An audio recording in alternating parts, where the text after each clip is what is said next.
What up, Shinigami Kai? Shinigami here. I'm live on YouTube right now. Go check it out. Just testing the waters. I probably should have announced this, but whatever. We'll see how it goes, and I might do another one in who knows how many days. But yeah, link is in my bio and my link tree. It's the Shinigami channel, my main channel.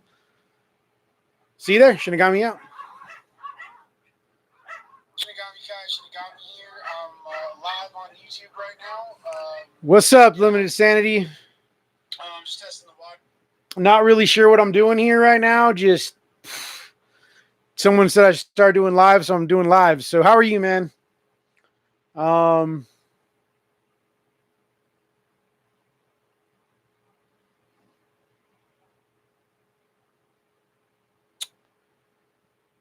Should probably have had a plan for this, but you know, I know Fire Chicken sometimes goes on and just hangs out and just talks about whatever. So yeah. You catch those fights last week there, Sanity?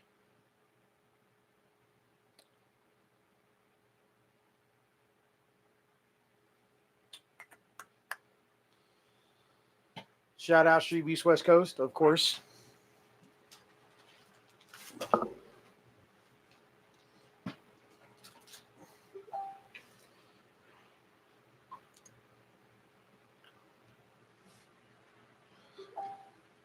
Plans may be overrated, but winging it can sometimes be a problem too, you know?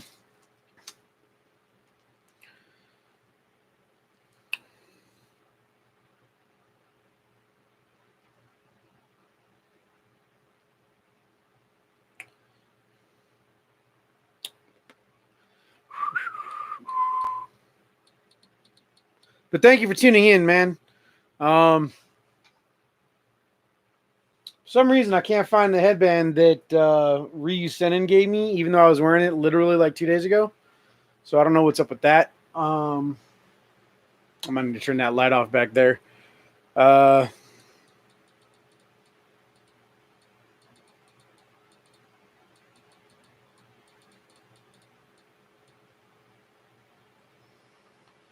Do-do-do.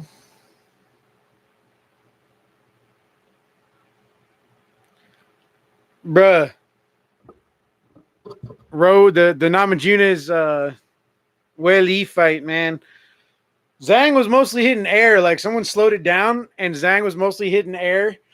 And, like, someone called Free Smoke was getting on my ass, calling me crazy, saying that she won, like, round 2.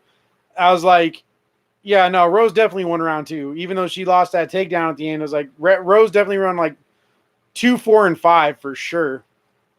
And, like, Free Smoke was tripping balls about it, talking about, no, what fight were you watching? You blind? Bruh, slow down. Zhang was completely just barely missing Rose's body, and like it was nuts, like fraction of an inch away, but her fists were not landing. Like, you could see the whole glove. Like, it was nuts. Absolutely nuts.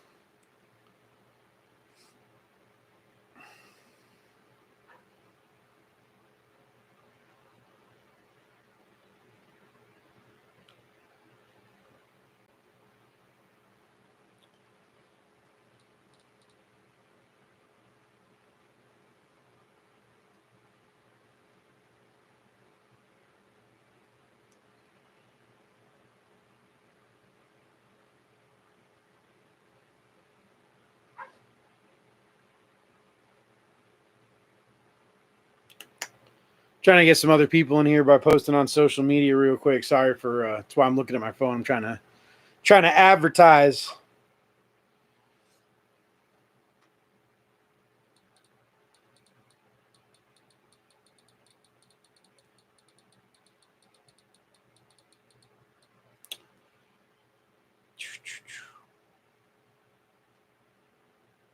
Do I have audio desync?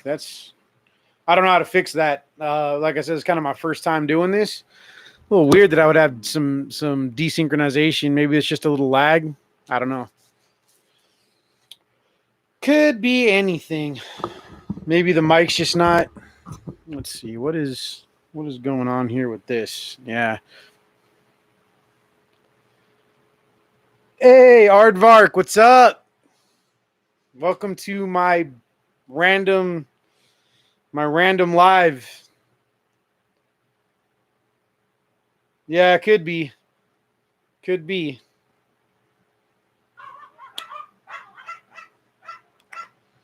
Doo-doo, doo-doo. Thanks, Aardvark. Can't wait to get back. I'm kind of in a situation right now. I don't know if you saw my other video I posted last weekend. Um, but I can't really get the training or anything right now. But definitely, hopefully, get back on my feet with the car here soon.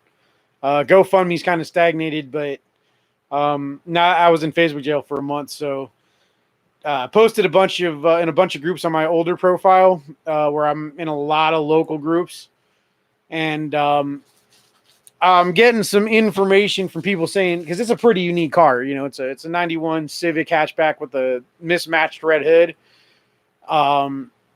You know, I've had a couple people say that they saw it within the last 2 weeks. Like one person said they saw it on the 9th. So could be around still. I might get that back. I might not. Who knows? You know, everyone at least knows if they see it, call the cops. But I mean, I'm kind of still not really holding out hope. That was just a last ditch effort to try to get my car recognized around here. But yeah, GoFundMe is I think probably going to be my ticket to getting back on my feet. I'm in an area where you either have a car to get places or you're screwed because I live so far away from everything. I'm in the middle of the desert. In fact, just to give you an idea of how middle of the desert I am, if you've ever seen like the Devil's Rejects or Joe Dirt or like some of the old Tenacious D videos, um, that street where they film everything, where they're like in the desert or where like the Easy Rested motel set is, that's literally like a couple miles away from my house, like not even a 5-minute drive from my house that I live in. So I mean, and then between there and Lancaster and Palmdale proper, it's nothing but desert and a couple of farms. There's literally nothing, you know. Like almost, dude. Like there's nothing in Lake LA except for almost nothing but houses and the few businesses that are here. They're either never hiring or I've already worked for them and they ain't gonna hire me back because they burned that bridge and tried to make it out like it was my fault. Like I worked at the local supermarket, and when I bought my car, I told the manager at the time, who was the owner's brother, that when I was saving up for a car, and when I got a car, I needed to switch to day shift so I could train every night. And then I got switched to day shift, and then towards the end of the first week, I got like the flu or something. It was like January, and or like very early in the year, and because I had to go home because I'm not going to make food and make people sick because I was working in the hot food deli. You know, he told me I wasn't fired, but I was off the schedule, and then I never got put back on the schedule. So he basically fired me without firing me because I had to leave early and called out the next day. Like it's ridiculous, but started feeling sick on the job. Is what it is. And then the guy who owns that place owns the dairy and one of the other liquor stores and something else. And then yeah, that's pretty much it. Like I mean, I've applied at a couple of the places when they were hiring, like the one of the local burger joints. They never hired me. Dollar General and Family Dollar. I've applied to a million times. I'll probably apply to them again this week because I can, you know, probably walk up there or take the bus over there. That's close downtown in Lake LA, but any real job opportunity or anything like at a gym that I've been applying for, those are all like forever away. Like I actually, because of the stolen car situation, have missed out on a job opportunity that would have been perfect for me. There's a gym in LA that's hiring 16 to 25 an hour, and I didn't even bother applying because I had no way to get there. It's 2 hours away.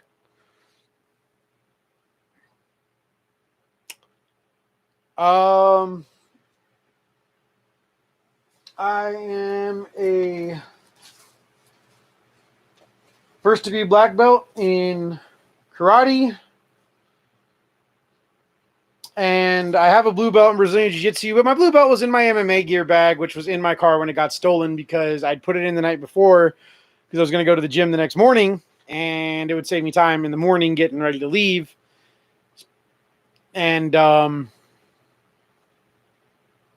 sometime between 3 a.m. and 7 in the morning, probably between 3 a.m. and 5 a.m. when it's still dark, someone stole my fucking car. The dogs didn't bark. It was bizarre.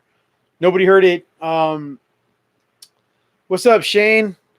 Karate I've done for 14 years now.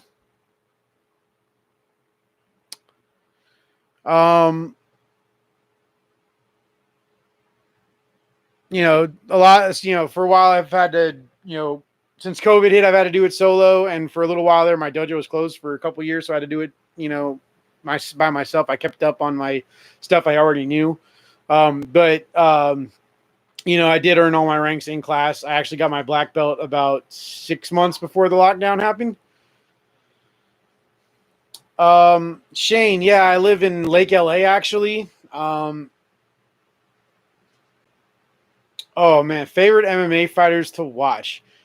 The Karate Squad, John Jones, Lyoto Machida, Raymond Daniels, Stephen Thompson, Uriah Hall. I don't know if I've seen Michael Chiesa fight in a while, but I love watching him, dude. I was rooting for that dude when he was on The Ultimate Fighter. I mean, I felt bad for him because his dad was dying and everything. I lost my dad at a very young age. So I grew up without one. So it kind of hit me pretty hard that his dad was dying when he was trying to get in the UFC and chase his dreams. And then his dad lived just long enough to see him win the finale of The Ultimate Fighter and get his UFC contract. What's up, Van Dan? GSP, dude. Love GSP. You know what? It's kind of wild, man. About 10 years ago, Lyoto Machida tweeted me back on Twitter, and I thought that was going to be like the high point for a long time and possibly forever. But then I ended up on the podcast with Brendan Schaub, you know, Fighter and the Kid. And that was amazing getting to meet him and Brian Callen, too. I never even imagined I'd meet Brian Callen. Like, you know, dentist in a box, you know.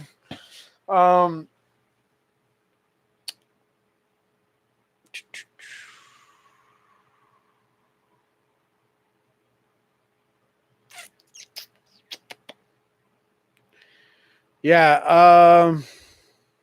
Who else? I know, you know, I haven't been able to watch UFC fights the way I used to. I've been so busy training the last couple of years and everything. Fought anyone famous? No. Do I know some kind of have I met some famous people? Yeah. Have I gotten to spar with them? No. I wish.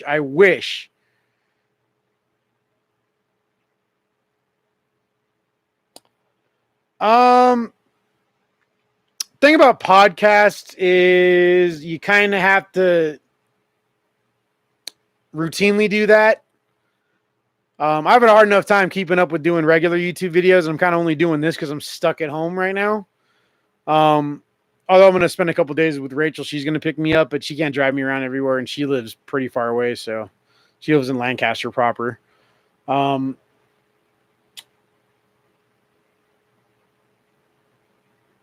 Thanks, Vandy. Yeah, dude. You know, it's funny. When I started this YouTube channel, I actually didn't even start it to have a channel. I started as like a comment on other people's videos. You know, I made an account. And then I was just going to maybe do some random shit, and then I never did it. And then I decided to upload my first karate tournament that I actually had someone to fight at. Which is actually the second tournament I ever did, because the first one I went to, there was no one for me to fight. So I just wasted a whole day for no reason and $45 on a trophy that I don't even have in my collection. I gave it to my aunt. It was actually kind of cool looking, but since I didn't actually really win it by beating anybody, I didn't really want it. It was an eagle, a bald eagle sitting on an American flag. It was like a ceramic trophy. It was their poly resin or something. But yeah, I like going back and watching my old videos, especially now. You know, it's very interesting seeing how much I sucked when I started, versus where I'm at, and still how far I still have to go. But then again, I suppose as a dedicated martial artist, there's the philosophy that mastery comes from always seeking mastery and never considering oneself a master. So,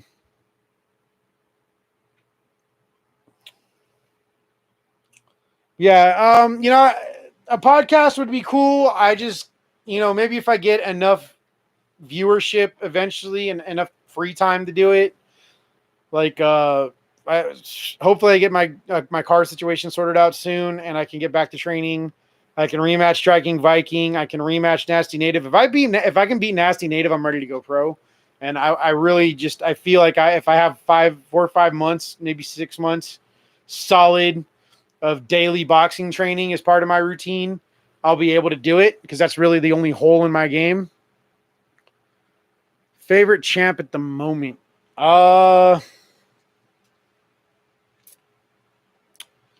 You know what?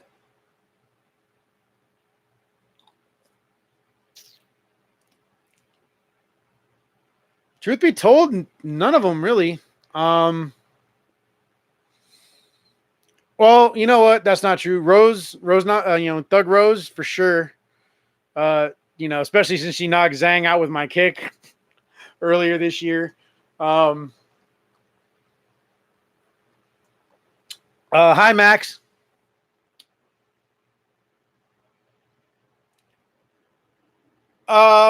You know, I was actually to answer your question, Sanity. I was actually shocked when I started looking. When I started to go fund me and I started looking for cars. Like the day I started looking for cars just to see what the price range was. The market right now is insane. Even for the same model car that got stolen with this with you know around the same mile. Actually, some of them have doubled the miles. People are selling them for $5,000 to $7,000 for a '91 Civic hatchback. Um, I've been looking at. I'm trying to find fuel efficient cars. So everything between like which I really wouldn't buy anything from the '80s. But looking around Facebook Marketplace and Craigslist and OfferUp, anything between 1985 and like 2005, 2010 is between what you know that doesn't need major repairs. You know, runs, doesn't have major mechanical problems, has papers in hand. I'm looking at like 35 to $5,000 minimum.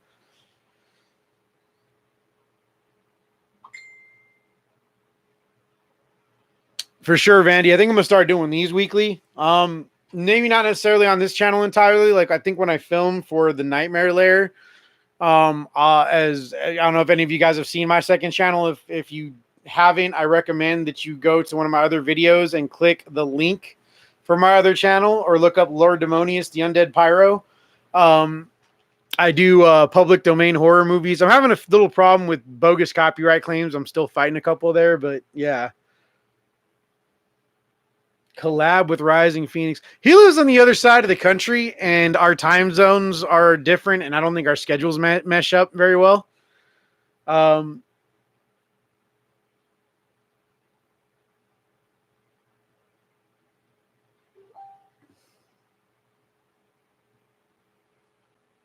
I mean, I'll fight anyone they put in front of me, but uh, El Diablo's in a different weight class. Although I think he did do a heavyweight fight at one point, but yeah, he's a boxer anyway. I think he's only done like one MMA fight in Street Beefs, and he's kind of retired.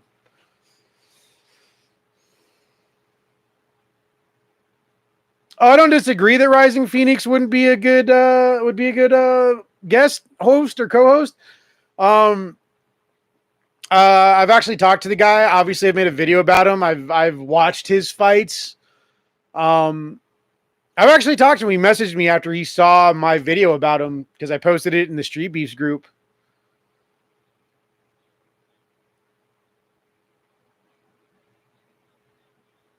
You know, I just met the Olympian last month. Mustache fought him, and I was there, and it was wild. Rising Phoenix is a cool dude.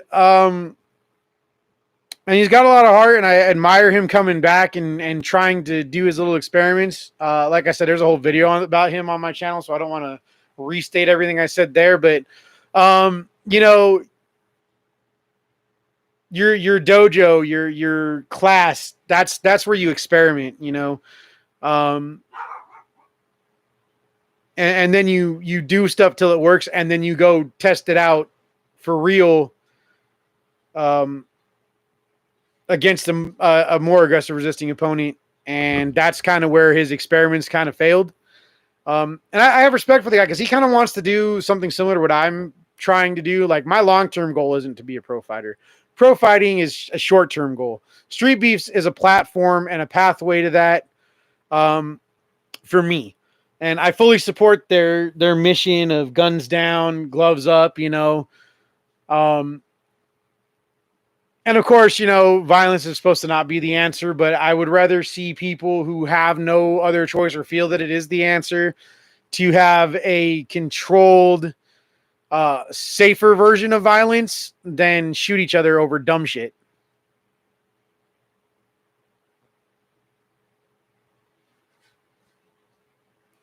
By the way, I think the Olympian shaved his mullet off. He had gotten a haircut before he fought Mustache.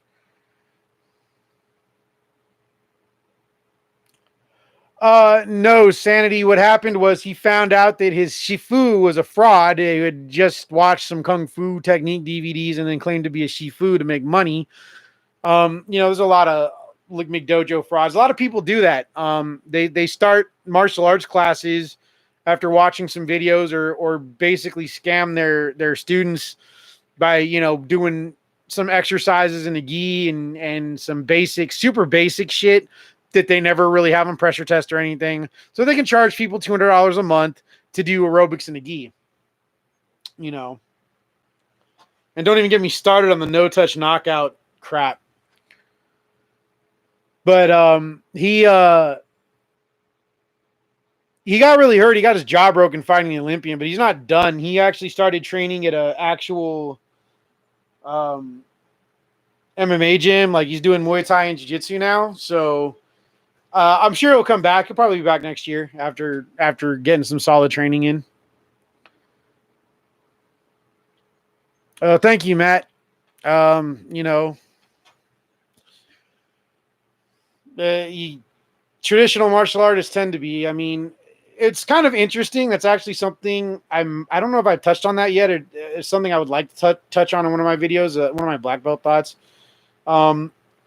Respect in the martial arts. I've noticed that people who train more Western martial arts tend to be cockier and not necessarily very respectful, whereas people trained in more traditional like Eastern martial arts are more respectful. And I think the reason for that is in the East, they incorporate philosophy into everything they do. So there's a lot of philosophy that gets taught alongside the practicum. Whereas in like Greco-Roman wrestling, like high school wrestling, boxing, there's not that respect philosophy. It's more practicum and kind of ego. There's a lot more ego, I think, in Western styles.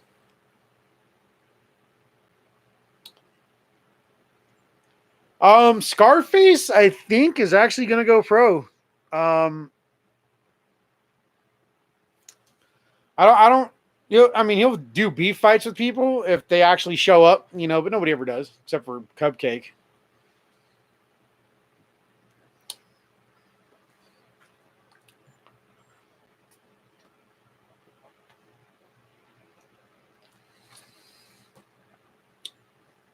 I was supposed to go train with my sensei in the morning, but apparently he just had surgery for some lipoma removals. So, which I think he was supposed to do last week, or something. But so now I don't have to get up at 6 a.m. So I guess I can hang out here for a little bit longer than I originally planned. I'll probably be in here for like another hour, something like that, because I do have stuff to do in the morning. Mostly around the house though. But I do need to get up and do it. I need to clean my room. Oh, and just for the record, I know you guys probably see this gear bag here. This is not the gear bag with the MMA gear that I'm trying to replace with my GoFundMe that was in my car. This is actually karate gear for my karate class. There isn't a single thing in here I can use for MMA. Except maybe, I don't even think both of those are in here, actually. I have like a very old, very worn out pair of MMA gloves, and I don't even think they're both in here. That's one of them that's just in here because I thought I took it out.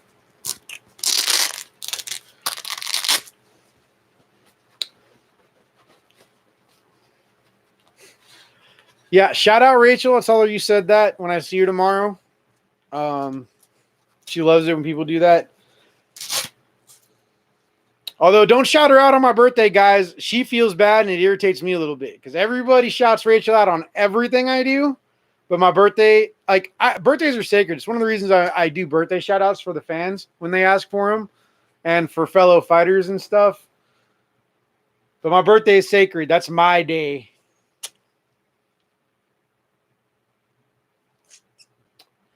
I remember this year on Instagram when it was my birthday and I posted on there. Almost every single post wishing me happy birthday had shout out Rachel attached to it, and she felt terrible. My birthday is on March 27th.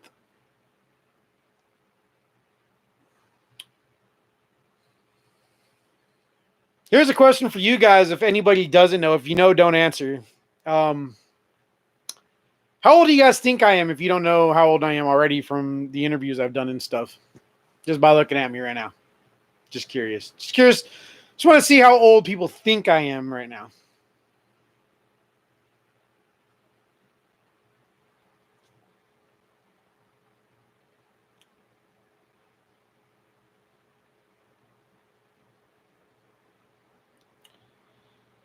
Man, you guys are great. I wish. Holy crap. Woo. Aardvark's close. Aardvark is warm, but still too young.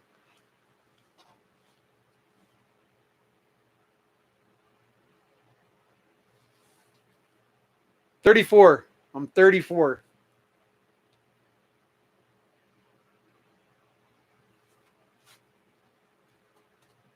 I was born on Friday, March 27th of 1987.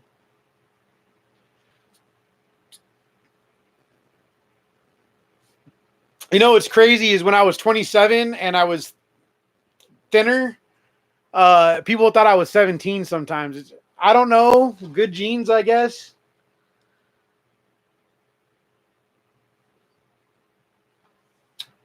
Where is...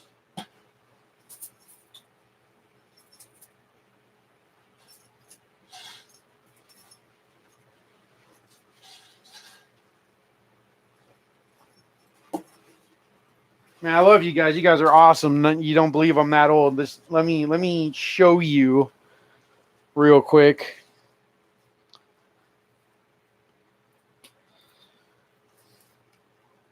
I don't know if I would say I've always been chill and stuff. I go through a lot of stress, believe it or not. And the first 20 years of my life were pretty rough for things like that. But let's see. Let me cover my...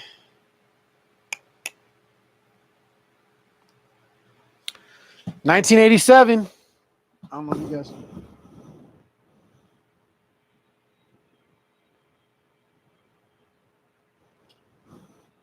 Yeah, it's not focusing in on it. But yeah, no, I'm definitely 34. I'll be 35 next March. What's up? No, please.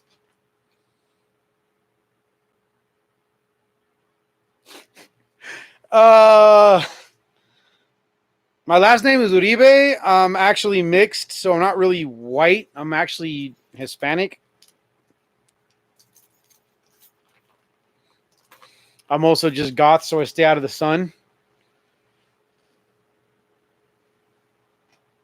Speak easy. Hey, easy, man. What's up?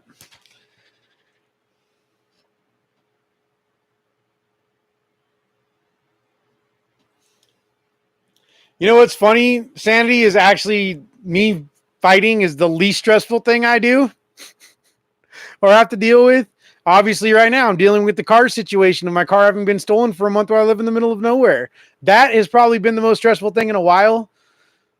Truth be told, I mean, but I've dealt with crappy jobs, crappy bosses. I mean, who hasn't? But I mean, that's way more stressful than getting punched in the face, is having someone that you know needs to be punched in the face and you can't really get away with doing it because you need the money. I mean, true. I wish I had a picture of my dad around here. If you saw what I meant, you know, if you saw my dad and my grandparents, you'd know what I'm talking about, though.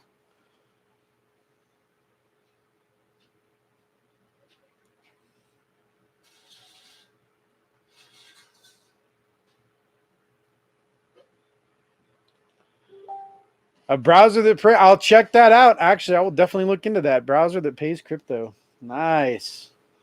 Yeah, good to see you in here, man. Like, honestly, you're one of my favorite shows I got to be on. Like, you're right up there with Brendan Schaub and you know, the craft beer review guys and Pat McAfee.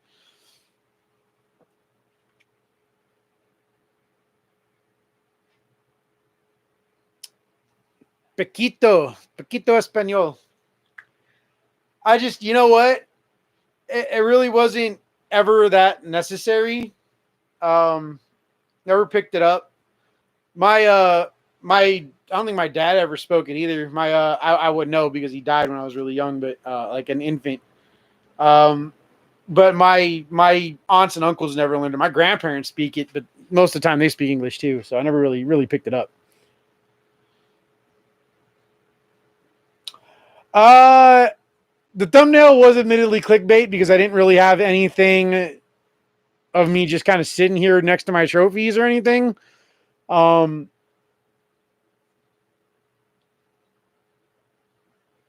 Thanks, Chaconis. Hope I pronounced your name right. Chaconis, Chaco Nice, Chaco Knees. I don't know. Um, but yeah, no, I wish I was at the lab. That'd be sick. That'd be real sick. But no, that's the thumbnail I actually have from the stretching routine video on my channel. If any of you guys want to ever learn how to get flexible like me, watch that video. Do that routine every single day, at least 6 days a week, if not 7. Warm up a little bit, you know, some jumping jacks, whatever, run in place, just enough to get your muscles warmed up, and then stretch out like bruh.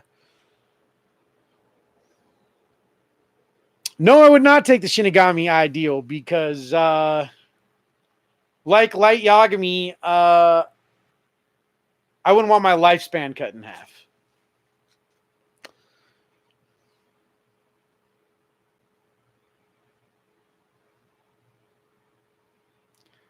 Man, Dalton, that sounds pretty sad. You all right, dude?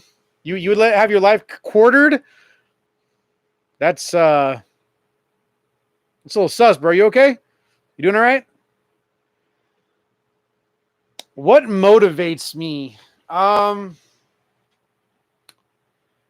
you know, that's a good question because that motivation has changed. When I started martial arts, I actually just wanted to learn how to defend myself and lose some weight.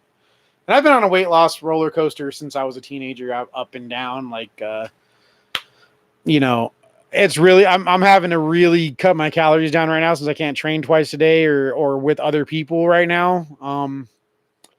Although you know what, Dub lives the next block over. I might be able to start training with him just get some boxing sparring in. I don't know how much I'll get with him, but you know, there's a difference between being able to get up and go to jiu-jitsu in the morning, go to Planet Fitness and do, you know, kettlebells and conditioning and pull-ups and everything. And then, you know, go do it again at night. So basically 4 to 6 hours a day of work exercise to now I'm down to like 2 a night.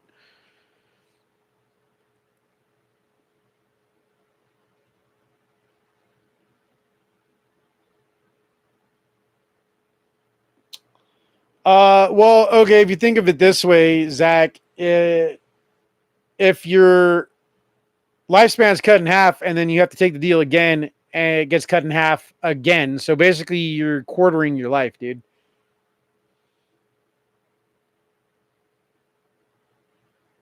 No, I did not. Um, Most of my day, I was either trying to spread around my car picture in local AV groups and my GoFundMe, and as a last ditch effort with the car picture. And then like my GoFundMe and as many GoFundMe groups as I could get into, and I still have more to get into. I actually am redoing my merch on Teespring because I managed to get some of the designs fixed. Um, Shout out to Daniel from Heart in the Fight for fixing the background problem I was having. Although he did take too much of I just wanted the black part of the background gone. He took the whole street scene part of the Street Panda design I have gone. So it's just the Street Panda thing. But yeah.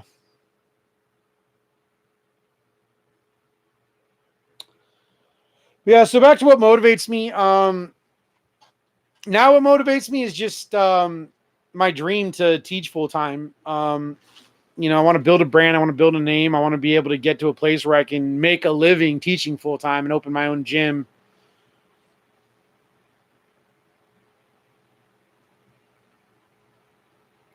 Oh, sweet, dude.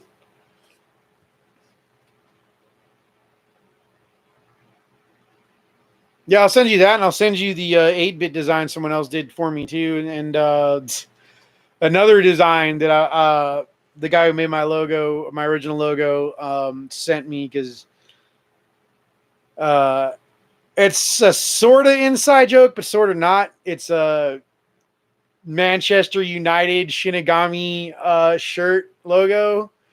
Uh, my description is going to be great too. You guys heard this here first. When I get that shirt design up on my Teespring, the description is going to say, at the end is going to say, if you know, you know, but I guarantee you, Scotty doesn't.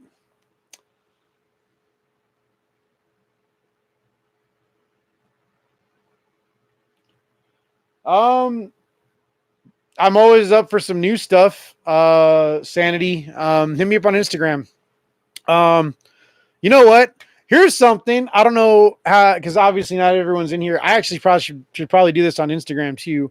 Um, Anybody who can do art for a board game or who's a literary agent, I have a novel that I would like to try to get published. It needs to be edited a little more, probably, but yeah, I do have some other avenues that I need to pursue to get some passive income coming in. And most importantly, I need someone who can provide or can manufacture headbands with my logo on them. Because Teespring doesn't offer those.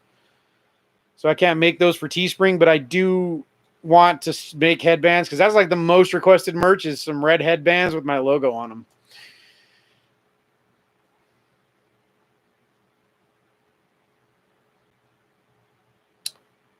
Nice. So yeah, for sure hit me up on Instagram and I will send you some of the stuff that I had. I'll have to get it off my other computer. But I'll send you the really crappy mock-up I used or made for a prototype using like stock coloring book line art type stuff. Sweet.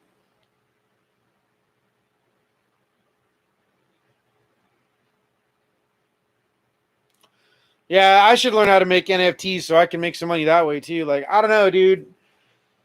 Especially right now, since my job prospects without a car are like, even though I would prefer to focus on training full time, I'm going to need to make a little side money here for a little while. Um, but yeah, for sure.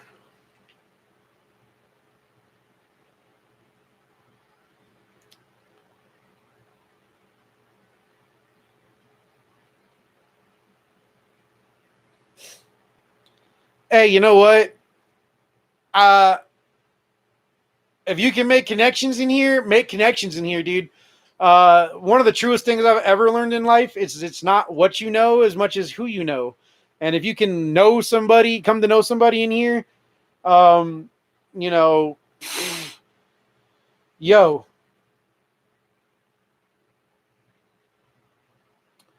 Yeah, for sure. It's funny too because no matter what else has happened, that kick is still blowing up. Like, even though my last three fights didn't really go my way, the day I lost to Nasty Native, 6 hours later, somebody posted it on Instagram again, the head kick. And just recently, because was it Chris Barnett or whatever that dude was? I may be mistaken because I'm bad with names. But that dude that spinning heel kicked that guy last week at the UFC fight, I think on the prelims or something. Um, People are trying to hype up me fighting that guy because of the head kick. Like I shared the video to my Instagram. I sent it to Easy. He knows.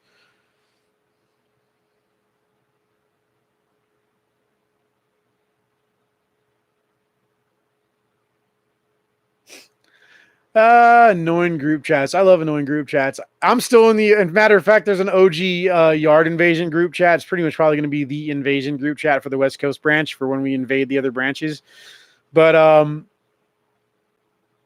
yeah, that's one of the only group chats I have unmuted. And yeah. He does get annoying though. Sometimes it's like 50 messages. It's ridiculous.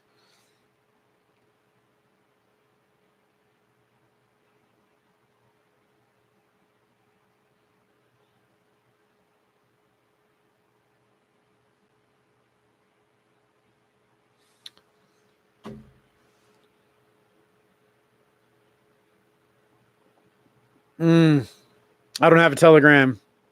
I didn't even want an Instagram. I don't want to make another social media thing, but I guess maybe I should if that's what I need to do to get some of the help I need. Yeah, me and a friend of mine from culinary school came up with a board game. It was really my idea, but I knew his sense of humor would be required for it. It's called Bats Out of Hell, and it's kind of a take on Shoots and Ladders. It's like Shoots and Ladders, Truth or Dare, and Cards Against Humanity. So use the Cards Against Humanity gameplay to earn spaces. Everybody moves at least one space, but you get multiple spaces by winning the card round. And then it's edgier for sure than Cards Against Humanity. That's supposed to be because you're in hell for a reason. And then yeah,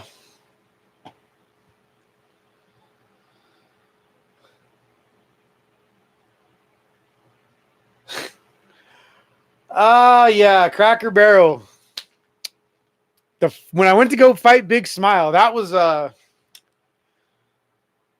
wish I would have asked for recommendations before I went there because everyone was recommending the pancakes after I'd already, like the blueberry pancakes that I'd already ordered a steak. And their food was pretty subpar, but I might have to go back there sometime and try the steak.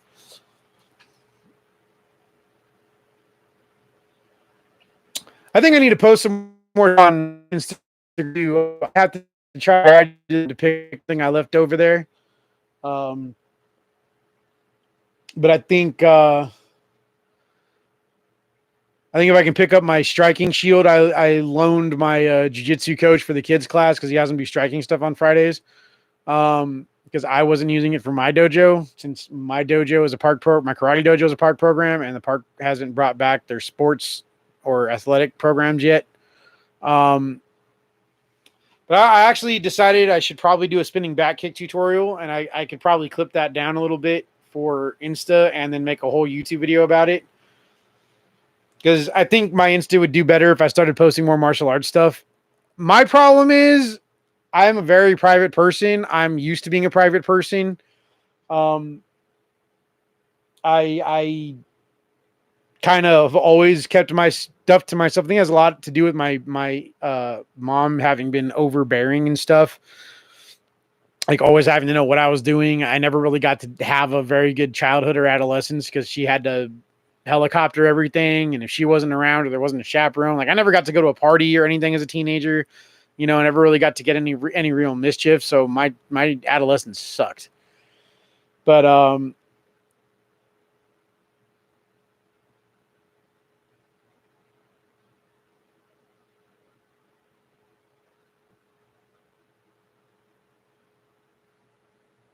No, I know I ain't seeing someone talking about doing the hippity dippity. No, just no. That's you like? Are you Mighty Mouse undercover or something, or what? What you, Michael? Like, what is your thing going there, dude? I have a weight machine that a friend of mine who died a few years ago gave me, like a long time ago. It's not in the best condition anymore. I actually have been using that. I started doing a circuit with it again last night. Um, but I do calisthenics. So I've been doing kind of at home, but it's not the same. Doing calisthenics and then doing like shadow boxing and katas and everything by myself is not the same thing as going in and doing like jujitsu calisthenics, like jujitsu warm ups. Because I'm not gonna do surfers and bear crawls and crab walks out in the dirt out here where who knows what's in it, or front rolls or any of that, and then rolling for an hour with purple belts and like it's just not the same thing. And then like not sparring with anybody, like it's not the same intensity, it's not the same calorie burn, it's not the same anything. Um, I don't like working out to work out. I'm doing it because I have to do it, but I hate exercise just to exercise, which is actually one of the reasons I like martial arts. Because aside from the warm up part, you don't think about the fact that it's exercise. You're thinking about the fact that someone's trying to kick you in the face or, you know, tear your arm out of your socket, choke you. You're trying to avoid that. You're trying to do that to them, you know. Oh, I definitely stretch a lot. Like I said earlier, I stretch every day, at least once a day, 6 days a week, if not seven. My stretching routine is actually on my YouTube channel. If you haven't seen it yet, it's black belt tutorial number two or three. I don't know.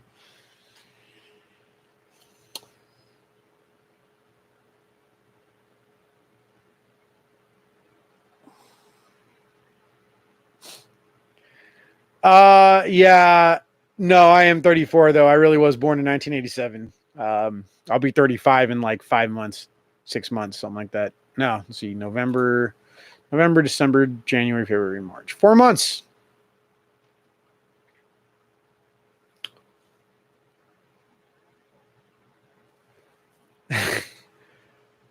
Zach just opened a can of worms because I high key hate Naruto. So Naruto is extremely plagiaristic, and that's one of the reasons it. And the Naruto fandom is pretty just ridiculous.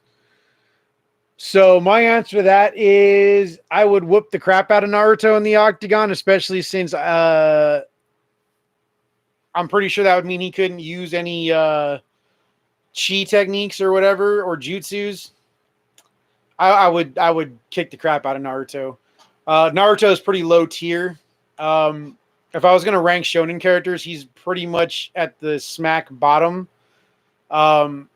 next to Saitama, and that's because Saitama's a joke character, and One Punch fans are, well, OPM fans are kind of dumb for going, but his power is beating people. No, his power is beating people in One Punch in his universe because he's a parody character, and that's how the rules work in his universe. But if you were to attack it from both feats and his training regimen, like if we attack it from his training regimen, Baki would whoop the crap out of him, and if we go by feats, Naruto could probably beat him. I don't know. Probably not, actually. But, like, yeah, he's pretty low tier. The Shinigami head kick.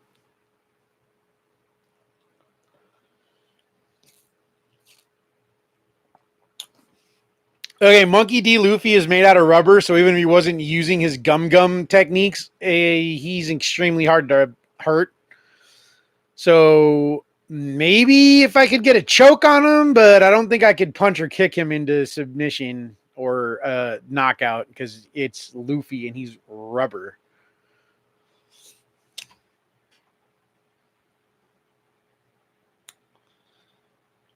Yeah, Baki is crazy. Baki is one of my favorite anime of all time.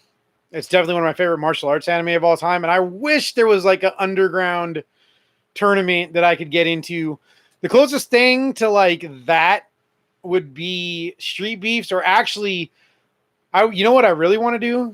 What I really want to do, and I really hope I get to do one day, is Ganryujima. I would love to go to Japan and do Ganryujima.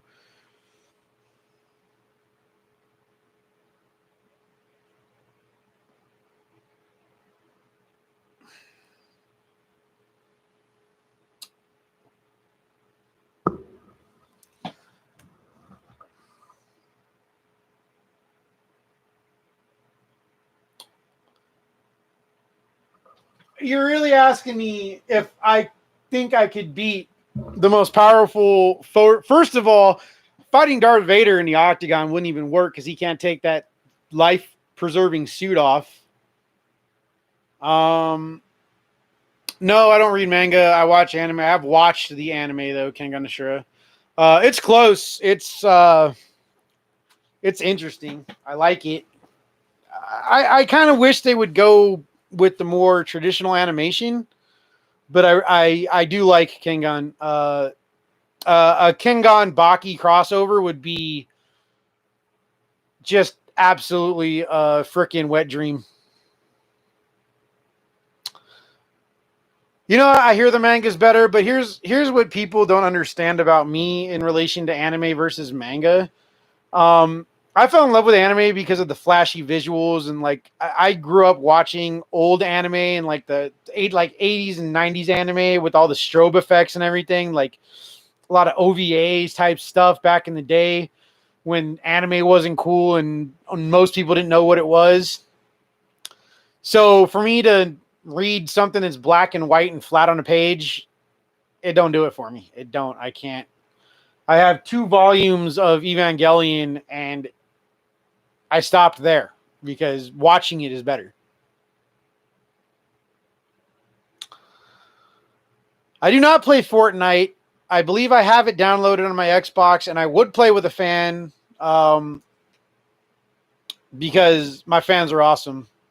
And I wouldn't be really where I am without fans right now. Like, I wouldn't have viral fame without people watching the fight, sharing the fight, you know, none of it, you know. But I really don't like Fortnite. I'd rather play Apex.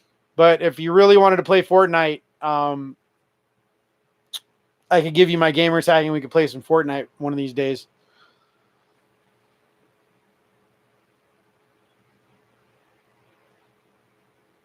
Most of the time, though, if I'm playing online multiplayer stuff, I'm playing like Halo 5 or Overwatch,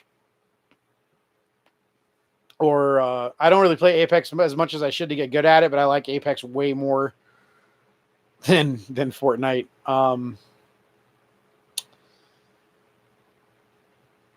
Fair warning, I suck at both of them, though. I will not be a good teammate in Fortnite. I will get killed in like 5 seconds. I also like co-op games. I got Castle Crashers Remastered on Xbox, my Xbox One. I've got Borderlands 3. I think I got the Handsome Edition of Borderlands 2.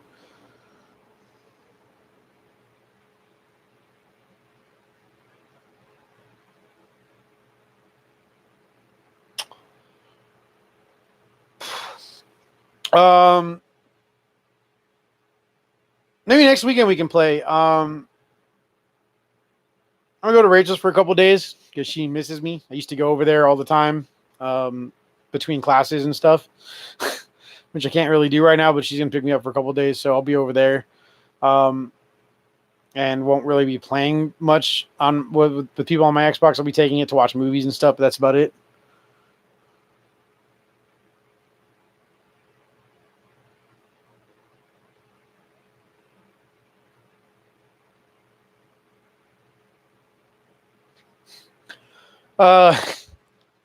Sanji used to be my spirit animal when I used to watch One Piece, when it was the crappy 4Kids version. Actually, you know what? And people are probably going to hate me for this. I didn't like the censorship, but I liked the voice cast on the 4Kids version better, because when Funimation got a hold of it, it was just the Dragon Ball Z voice cast doing the Dragon Ball Z voices. Like they didn't. That's what bothers me. That's why I have a hard time watching One Piece anymore. Is because the Funimation dub, it's just all I hear is Krillin, Gohan, and Piccolo, and it's just. Eh.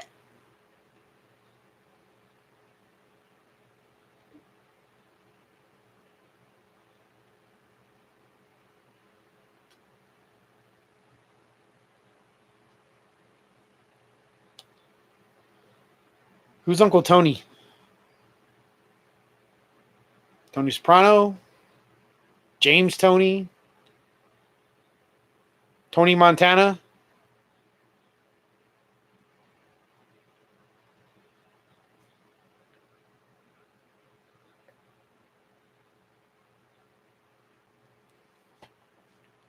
I don't know who this Michael dude is, and I'm not even going to bother responding to him anymore because he's just being weird. Trolls all the time, right?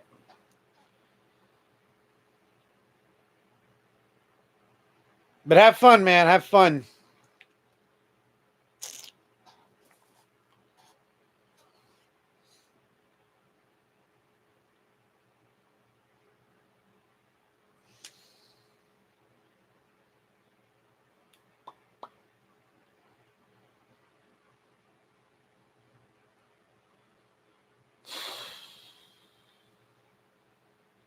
Man, I should put the GoFundMe in the description link or the description for this. That was dumb of me not to.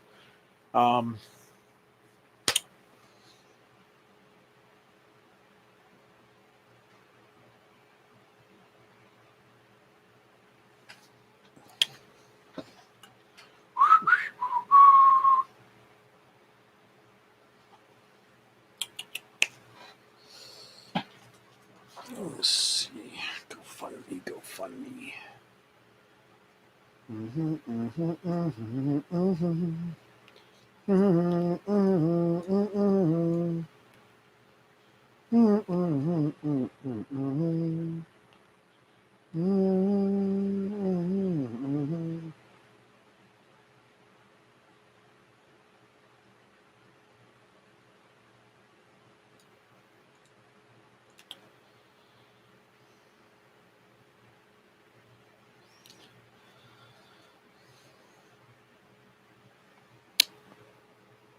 Max, I watch all of those. All of them. I think Raucus is wrong a lot of the times. I think he has some misconceptions, but I do like that he's hooked up with like Jesse Enkamp and experienced some of the stuff. Like I understand where he's coming from with certain stuff. Like and I agree with him on Krav Maga, but not necessarily for the reasons that he said, you know, his comparisons to that and Aikido. And I don't remember if he's come at American Kempo that way, but from the outside looking in, he could. But yeah, I love watching Sensei Seth and Jesse and Camp and Raucus and I see Mike. If I ever get to go back to South Carolina to visit my friend in Honey Path, I'm definitely going to have to try to get a ride over to Myrtle Beach and go to his gym and do some content with him. And apparently Wonder Boy knows who I am, and his gym is actually only 30 minutes away from my friend's house. I've actually been considering moving over there just to go train with him. Like, if I have to go visit first, I'd have to get some money together and go visit first and then go over there and see, you know, what kind of deal I could work out to go train with him and be on his fight, you know, team and stuff and fight out of his gym. But if I could work something out and do that, I think that would be a good path for my professional career. Oh, I definitely know I could for sure get a collab with Icy Mike. I would love to get a collab with Sensei Seth. But I aside from Icy Mike and maybe Wonder Boy, I don't think my channel is big enough for the other ones to give a crap.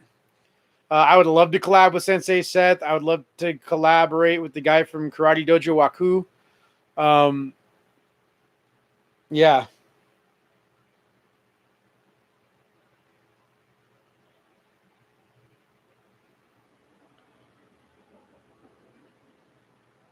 Well, I don't know, Zach, but like I said, I'm actually already a month behind where I need to be right now, training wise, and that's not really great for me going pro, especially since I'm not going to be pro very long. I maybe have 5 years, if that. I mean, it's growing. It's just not growing fast enough. I actually thought I'd be monetized by now, but people just haven't watched enough of my stuff long enough hours within a 12-month period. So that's part of the reason I enlisted all the stuff I had unlisted, and then just the fact that I have enough fights that I think people have seen enough things, and I've evolved enough as a fighter that them watching all those old videos isn't going to really help them game plan enough anymore. Thanks, Zerpy. You know what?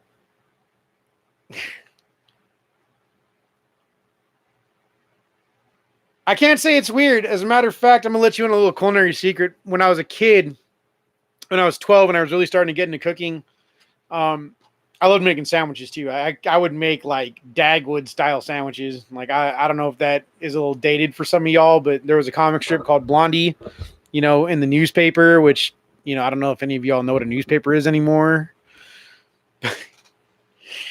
Anyway, Dagwood always makes these ridiculous, her husband Dagwood makes these ridiculous sandwiches that are like stacked up. So I would make these huge sandwiches all the time. And I came up with a delicious sandwich spread that was pretty much just mayonnaise, mustard, and crushed up Lay's potato chips. But man, did it slap. Also, who didn't, put Doritos in a bologna and cheese sandwich or ham and cheese sandwich after swimming in a pool all day? Like, that shit hit different. So, not that weird. I mean, if you think about it, it's just a texture factor. It's you're getting your sweet, sour, salty, bitter, and you're getting some crunch in there. Same thing as like eating the chip next to the sandwich, right? Like, cut out the middleman, put it all in one bite, right?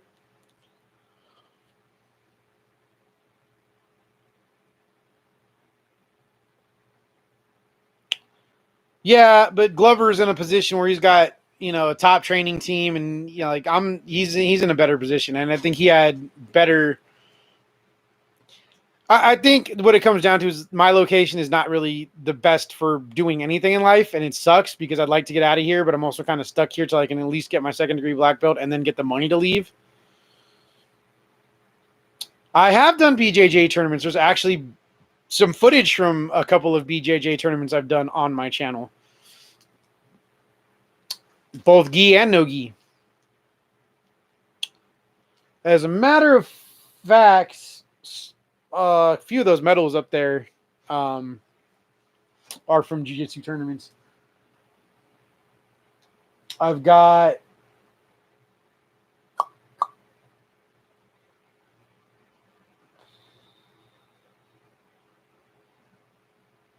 like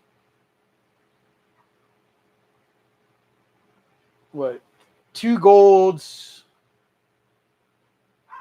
two or three golds, a couple of trophies, first place. I've got, actually, let's see, 1, 2, 3, 4, 5, 6, 7, 8.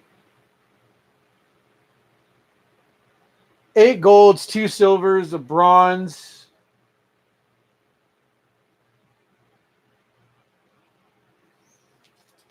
And I think 1 or 2 first place trophies from jiu-jitsu tournaments. I don't really like BJJ tournaments though, but I might try to find some like the World Series of Jiu-Jitsu where you get paid if you win. Like, that's kind of my thing. If I do tournaments, I'm only going to do tournaments where I can win money. And that goes for both karate and jiu-jitsu until I go pro and probably can't do those anymore. It's kind of sucky. You're allowed to do jiu-jitsu tournaments if you're like in the UFC or whatever. They don't care about that, but you can't do karate tournaments anymore. It's kind of ass. Combat jiu-jitsu, yes, I would love to do that. Ooh, I would love to do combat jiu-jitsu. Palm strikes. A Kempoist getting to do palm strikes in a jiu-jitsu tournament.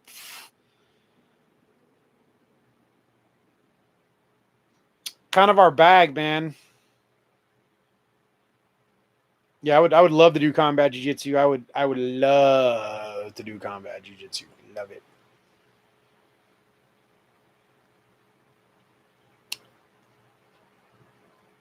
I do the gi. I would like to do the gi division though. I really hate doing no gi, but then again, with the strikes, no gi wouldn't be as bad.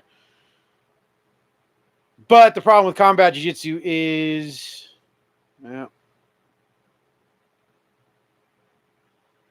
apparently my connection is unstable for some reason.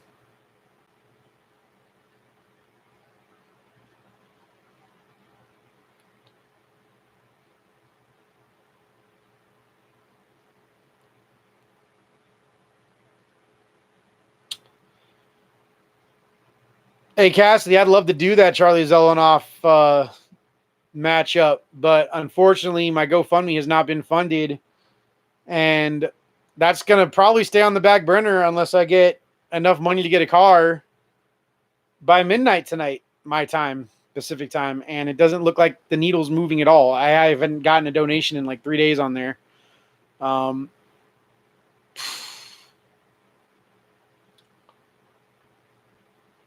What's the NFT of there, Easy?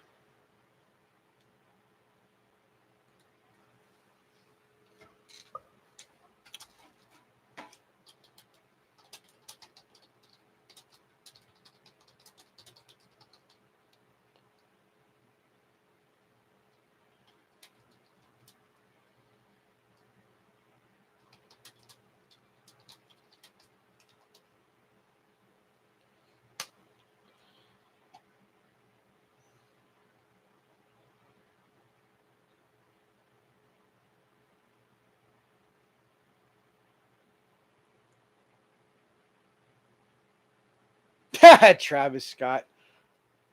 Oof. Okay, cool. Jake Paul boxing, I believe, really signals how dead the sport is. And while he likes to think that he's saving the sport, I believe he's actually putting the final nails in its coffin.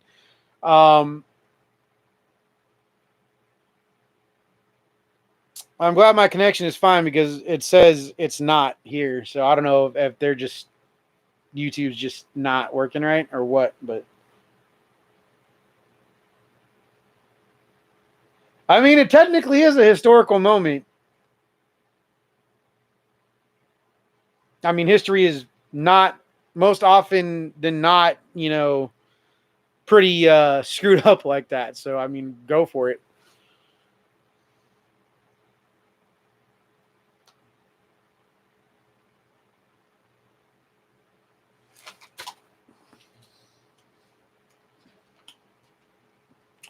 Another thing I need to do is go see the dang chiropractor. I'm all out of whack. I haven't seen the chiropractor since before I went to Virginia to do that invasion.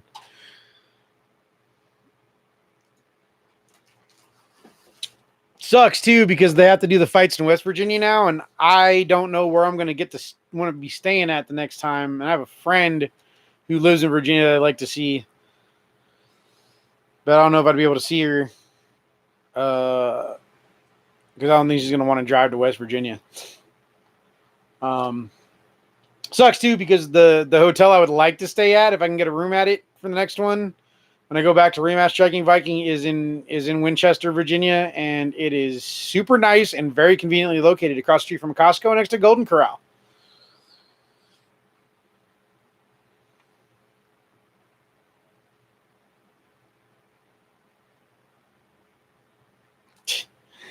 Oh man, you know what? You guys are awesome. I still can't believe you guys thought I was still in my mid-20s. That's excellent, man.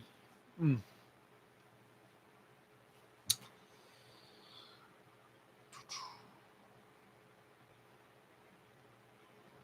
Oh, also, anyone who would like to play Street Fighter 4 on Xbox sometime, you can catch these hands. I think I also have Mortal Kombat 11. My gamer tag is Demonius Thorian.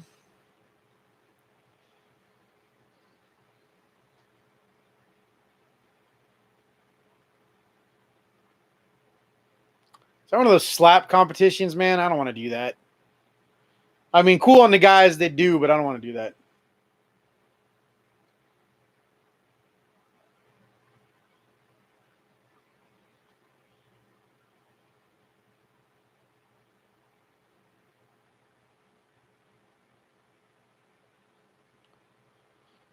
I want to move out of California so bad. Everything is too expensive here. Most of my friends have moved away that I grew up with. There's really not much left here for me. Really want to leave.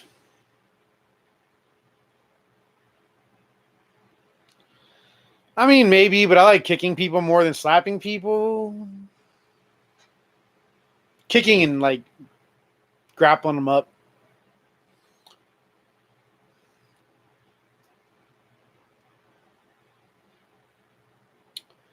Yeah, actually, that's actually one of my goals is to move out of California. I'd actually like to move either to South Carolina near my friend. Although the Shinigami Con guys would like to open a gym here, and that's like kind of the long term commitment. I like to have a chain of gyms, honestly, but I don't really know if I want to start them here. I like to move to South Carolina near my friend, one of my best friends, or let's see. So right now, my short list is Oregon, South Carolina, Denver, or Thailand, or Indonesia, or maybe Japan.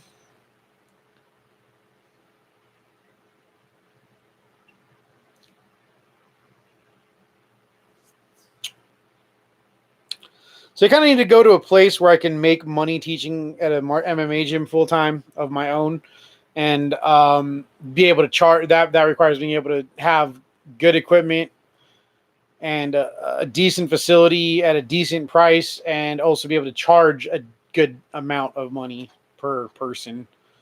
So tricky shit. I definitely never want to work in the kitchen industry again. I would rather live in a box under an overpass and never work in a restaurant again, or any kind of professional kitchen. Like that is the last thing I would ever want to do. Fortunately, thanks to Street Beefs, I do have some fallback opportunities if I ever decide to abandon the fighting career, it doesn't work out, and for some reason it's just I can't find a way to make money to open a gym, or for a while I could probably move to Vegas. I know Mustache and Free Smoke can hook me up with some jobs there, but I'd rather not do that. It's not that I don't want to work. I really don't want to work for other people. And I really don't want to work in the restaurant industry ever again. I really do not.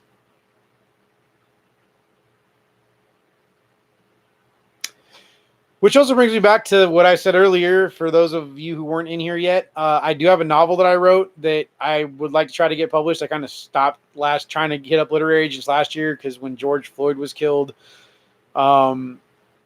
literary agents were only asking for manuscripts or accepting manuscripts from Black creators. I refuse to use the term people of color or POC because I feel like that's colored people just rearranged, and that's a racist term. So I don't feel comfortable with it, and I don't agree with its use. But that's basically, I just didn't see a reason when they weren't going to look at my stuff. So I ended up doing Street Beefs and trading full time again. So I haven't really had time to polish it. I mean, it's pretty polished. I think the only issue with my novel is that maybe the fight scenes are a little too like step-by-step detailed, and it almost sounds like a martial arts instructional book at times. But other than that, yeah.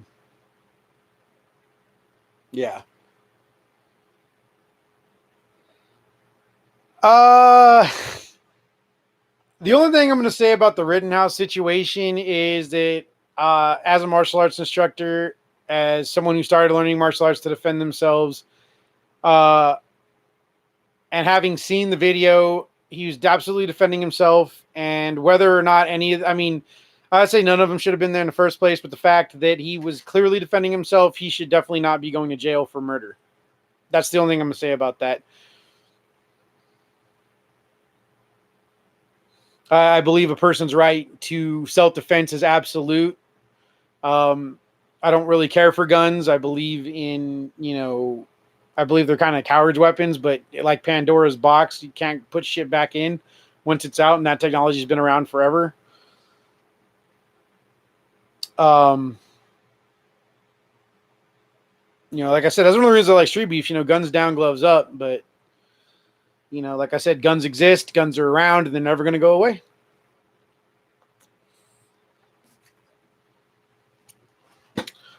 And arguably in a mass self-defense situation like that, especially where other people are armed, your best bet is to pull a piece and cap people. But you know, it's just unfortunate that that was a situation. Granted, he, you know, I suppose the other thing I will say is that nothing of value was lost because none of the people that he killed or injured were good people. One of them was a pedophile. So, and while a lot of people will say, well, you know, it's not like he knew that, whether he knew that or not is not relevant to the fact that nothing of value was lost. And it's funny because a lot of the people that are calling them victims are the same people that will prattle on about karma is a bitch or karma, you know, will get you.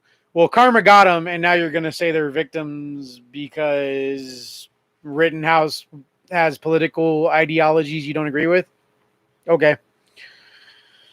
Anyway, enough of that. If I was going to ever get into the political spectrum, I'd make another channel for that. But I kind of feel like there's enough YouTube channels about that my opinion really would just be kind of another voice in the sea of voices. And maybe I'd get views, but I mean, I don't know. I don't think I'd be very successful because I'm actually more of a centrist, and I just piss people off on both sides all the time. So I don't think I would really have a very big fan base doing that.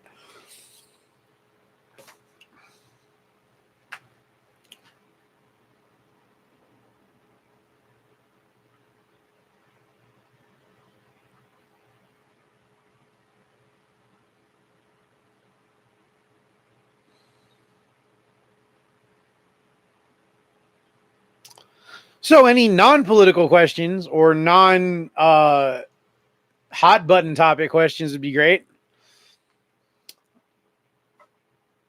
What about you guys? Anybody seen any good movies lately? Anybody see No Time to Die? Anybody see that?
I haven't seen Cry Macho, so I can't comment on that. So little background with me and James Bond. I'm not the biggest James Bond fan, but the James Bond of my choice is Sean Connery. Was never really that big of a fan of Daniel Craig's Bond. I get what they were doing with his iteration of Bond. One of my best friends I had a friend named Ron. He died in 2017 of a heart attack. I have some friends who were older than me. He was one of them. I mean, older. He was an old co-worker of my mom, so that's how I met him. But dude was a movie buff. Dude loved James Bond and King Kong. And so he died before getting to see the end of the Craig run. And so while I haven't seen all of them, I saw a couple of them with him. And then I went with his brother to see this last one.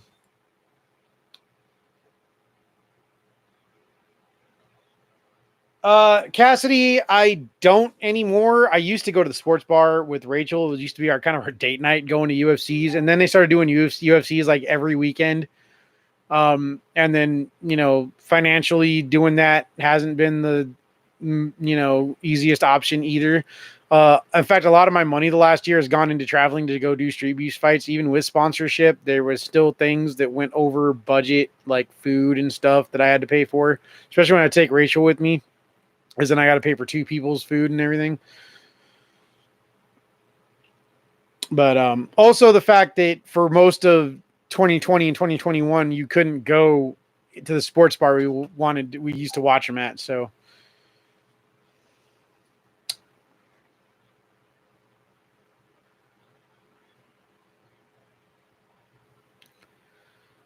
actually, the saddest thing about Ron dying was I'd never seen a King Kong movie on the big screen, and when Kong Skull Island came out, we were supposed to go see that together, and he actually died literally the day before we were supposed to go see it.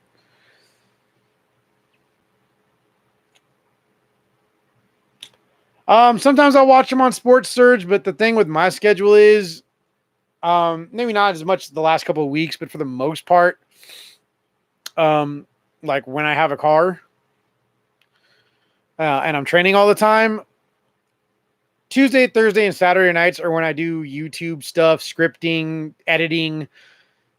Really don't have time to watch UFC fights like every weekend like that. I did catch last week's though. I wasn't gonna miss that. I had to watch Rose and all that. I actually caught it late too. I missed that spinning heel kick thing that happened. I do not play RuneScape. I do not play mobile and or PC games really. I used to play RTS games like Kohan and like StarCraft, but I don't play like MMOs, and I don't really. I'm a console guy. I grew up playing like my first console I ever played on was an NES, and the first console I ever owned was a Sega Genesis. So, no, the Chinese Zhang definitely did not get robbed. Somebody actually slowed the footage down. Like she missed most of the shots she threw, and if you slow the footage down, even the ones that looked like they hit didn't even hit.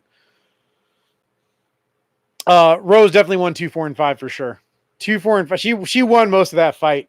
And the last two, she was controlling the fight. Top of that, she had center control of the ring almost the entire fight too. Like it wasn't even a question.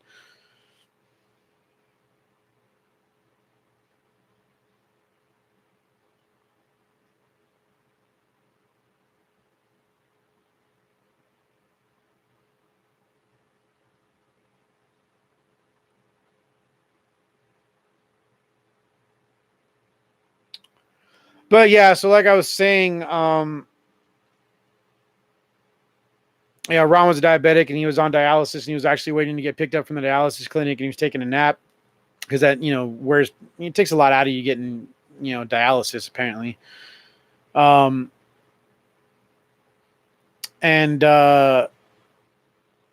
he had a heart attack in his sleep and nobody noticed. So he'd probably been dead for 20, 30 minutes by the time the dialer ride got there to pick him up.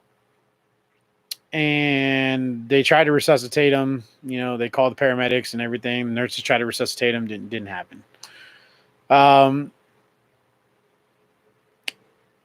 So I did get to see Kong Skull Island after all. I asked, his brother gave me permission to use the tickets. He would have gone with me then too, but he had to wait for a phone call from the funeral home to make arrangements. So actually with me,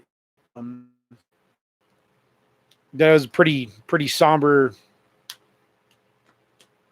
trip to the movies. And so was No Time to Die, and then I can't spoil it, but what the ending was, but the ending was something else. I'll put it to you that way. It was definitely a definitive ending to a Bond series for once.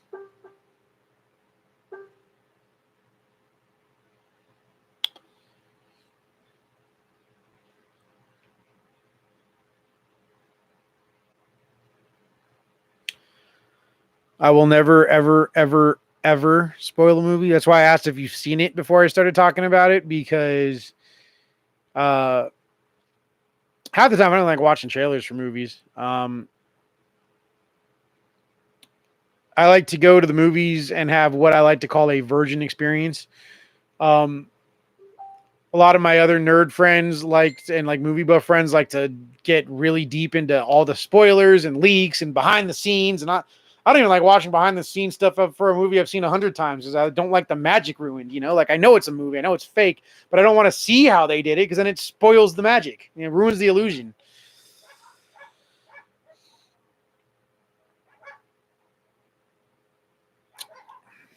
Anybody in here? Anybody in here like an old school Godzilla fan?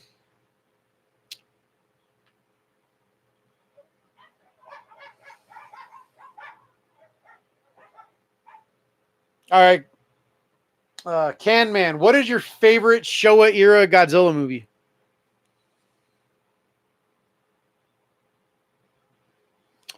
Oh, I've seen some bloopers, Cassidy.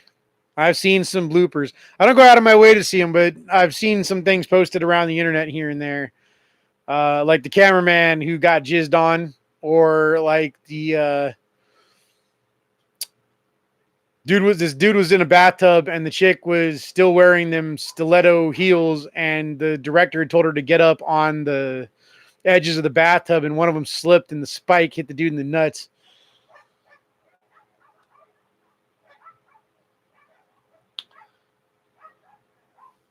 Allow me to correct that, Can Man.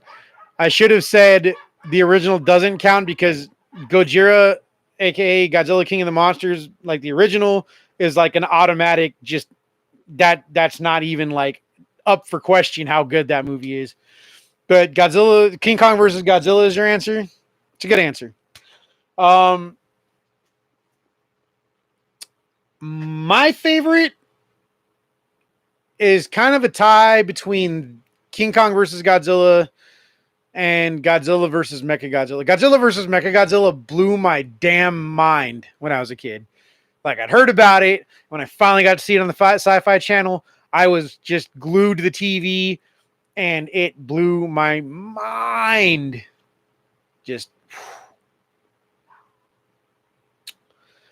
I love those old, the old.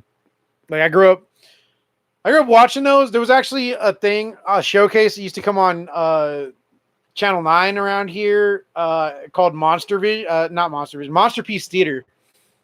Monster Vision was something else. Monster Piece Theater. And me and my aunt used to watch Monster Piece Theater every weekend, and it was a different Showa era Godzilla movie, and it was great. It was amazing.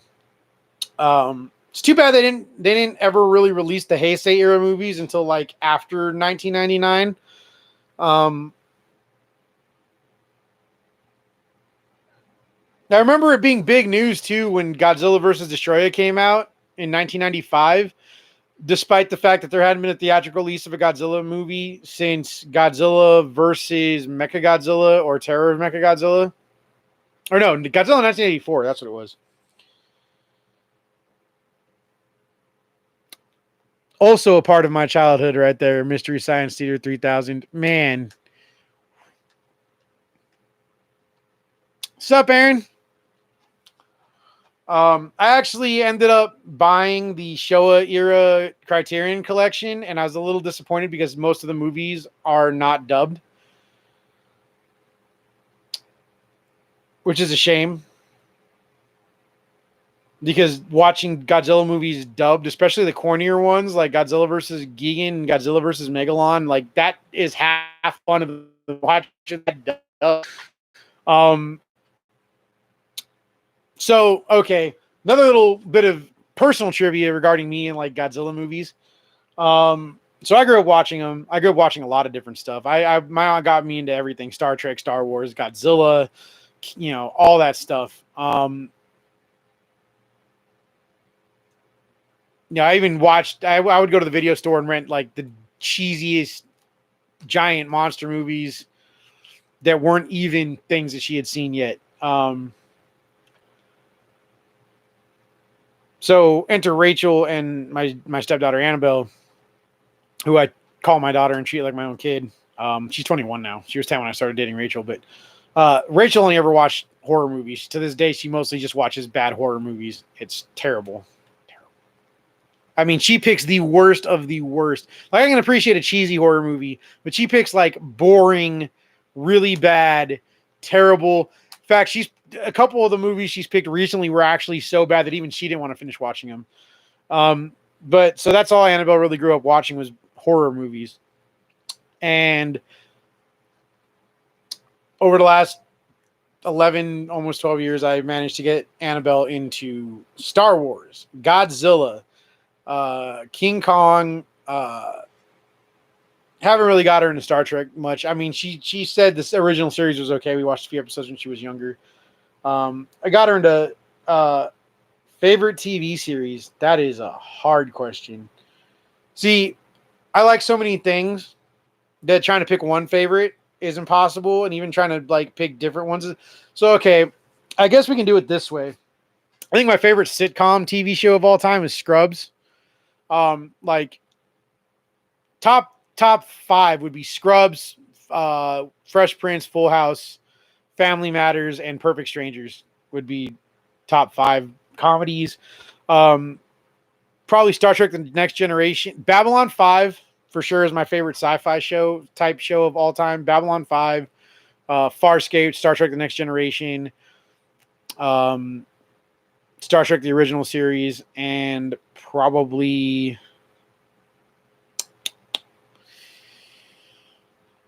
what other sci-fi stuff?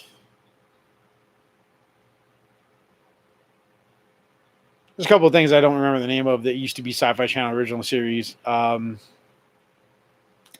remember.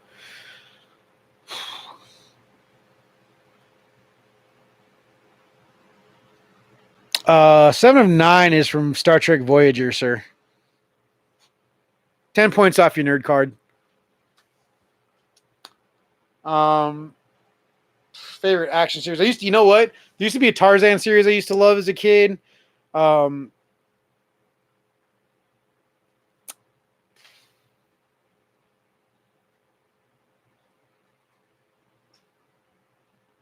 Flash, Daredevil was amazing. See, I can't pick a favorite. There's just too many good things that I have watched growing up and are currently watching. Pretty much all the CW, DC shows. I mean, Supergirl was a little heavy-handed with some of the SJWE stuff. Still entertaining though when it was done good.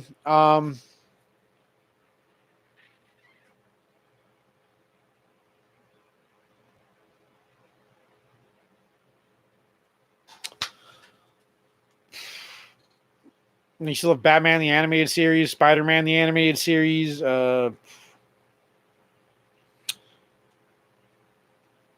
list goes on and on, dude. I mean, I've got a DVD cabinet there. I've got a shelf with a bunch of DVDs and Blu-rays there. I've got other DVDs that are overflow that, because I kind of categorize things. So the top shelf of my cabinet is anime, and then it goes into like martial arts movies, and then goth movies, and then horror movies.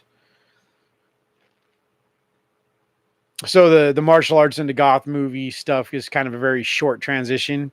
It basically goes from like blood sport and shit into the Matrix movies, and then the Crow movies and the Crow TV series, and then yeah. Oh, Samurai Jack. Samurai Jack was amazing. The conclusion was a little screwed up,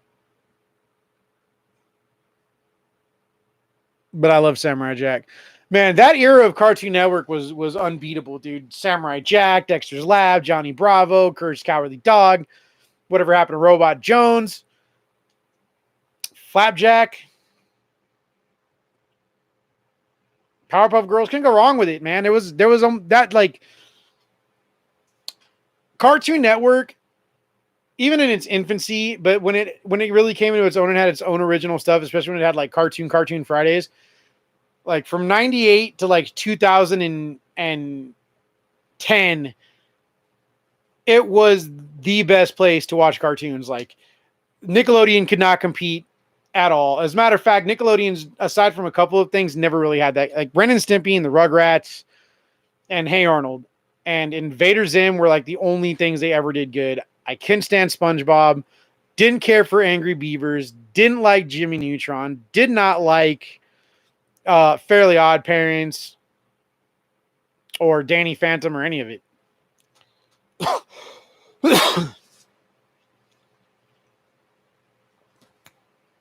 Sorry, Rocco's Modern Life. You're right. I can't believe that slipped my mind.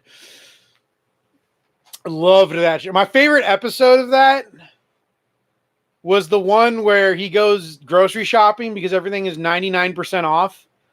And then the cashier is having a hard time ringing up one of the things, and the sale ends while he's ringing it up, and it goes from like $1.50 to $150, and he loses his shit, only to end up having the trunk not closed and all the groceries fall out on his way home. Yeah, Rocco's Modern Life was great, man. But Cartoon Network got to beat Two Stupid Dogs. Waynehead wasn't that great. But you know, yeah, man, classic shit. Classic shit. Matter of fact, you know what? Some of my favorite animes that I've ever seen came from. I watched them before I even knew what anime was, like Ronin Warriors. I didn't know that there was. I thought everything was made in Hollywood, movies, cartoons, all of it. And that was all American made. I was like 5, 6, forgivable. I didn't know what anime was until 1998 when Sci-Fi Channel used to do themed movie weeks during the summer, and they had an anime week hosted by Apollo Smile, who, man, was she hot back in the day. Cat Dog was dumb.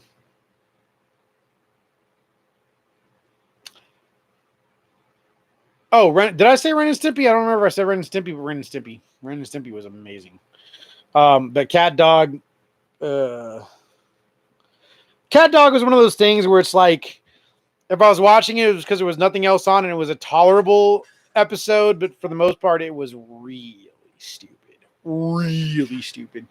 I think one of the only other things, and that, actually, you know, it's kind of funny that Nick Jr. had a better lineup than like non-Nick Jr. for a while. Like Eureka's Castle slapped back in the 90s. Like,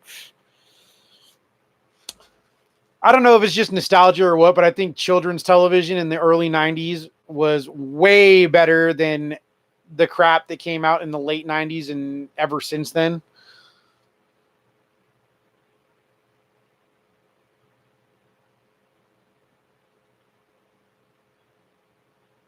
You sure that wasn't some weird thing someone made for Newgrounds there, guy?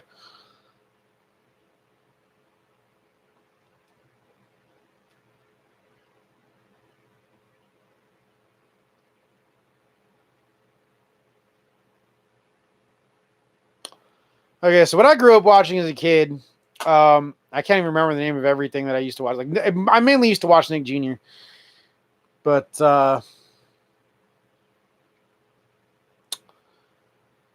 back when I was watching Nick Jr., it was like The Elephant Show, David and the Gnomes, Maya the Bee,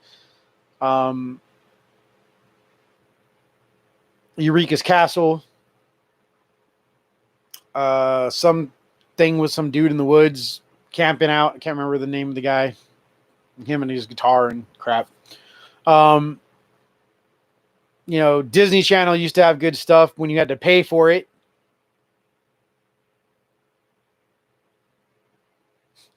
Oh man, I start nerding out and everybody leaves. That's funny. It's only we got some more people in here. Lit.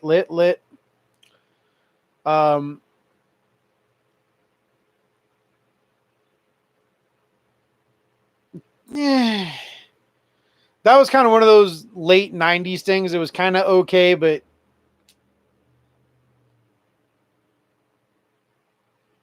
you know, not anywhere near as good as stuff like The Elephant Show. Not by a long shot. I remember Nickelodeon used to have like Under the Umbrella Tree and Alice in Wonderland show that was really weird. Dumbo's Flying Circus, this weird live action Winnie the Pooh thing.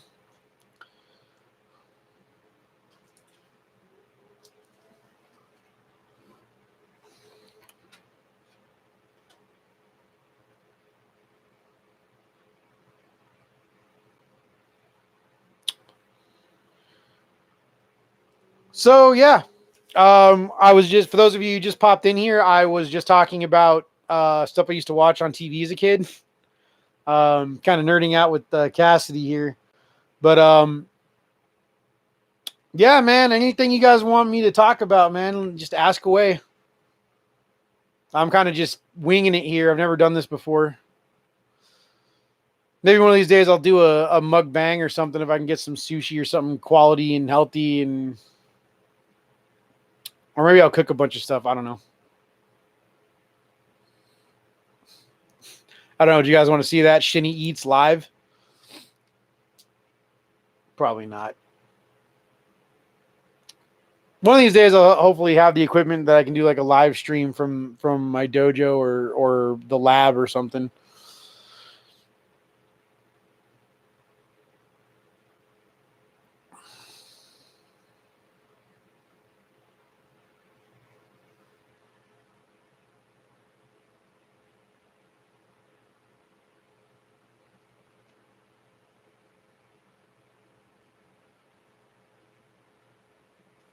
One horse-sized duck. And I'll tell you why I would rather fight one horse-sized duck than 100 duck-sized horses. See, horse meat is great, but you're not going to get much of it even out of 100 duck-sized horses. But duck is even better. And a horse-sized duck, ooh, let me kill and eat that motherfucker. I'll feed the whole neighborhood for a month. Not really. I would stash all that meat myself. Make some duck bacon. I don't know if you guys have ever had duck bacon, but duck bacon is better than pork bacon.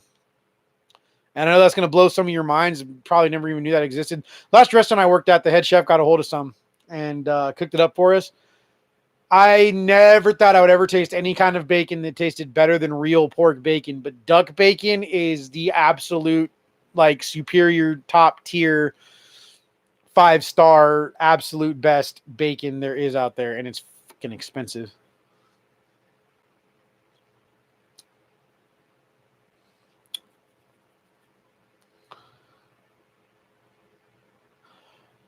No, my head chef at a restaurant I worked at.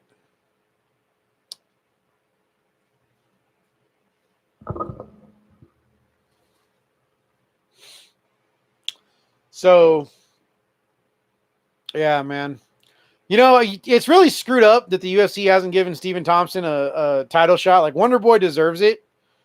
Like, come on, man.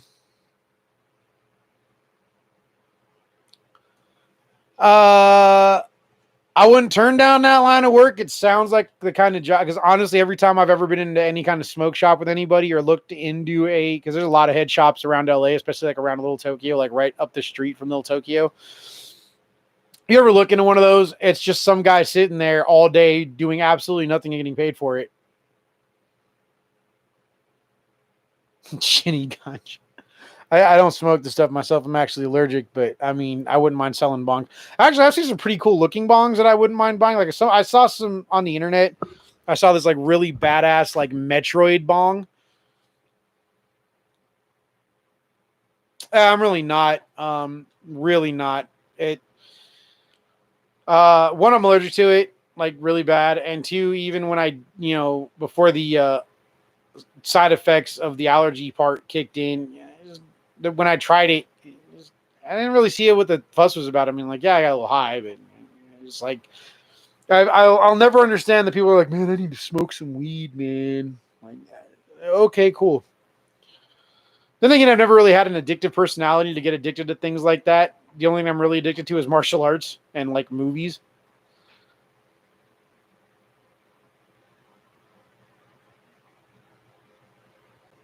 Next time I go to West Virginia, I'm fighting Striking Viking again, dude.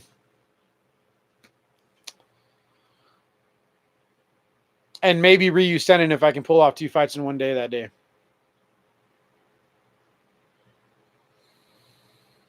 And there's a couple people I need to fight in the West Coast branch, but maybe if you come to the West Coast, we can work something out before I go pro. Maybe.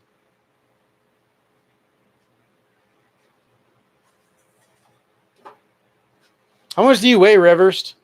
Are you in the actual weight class?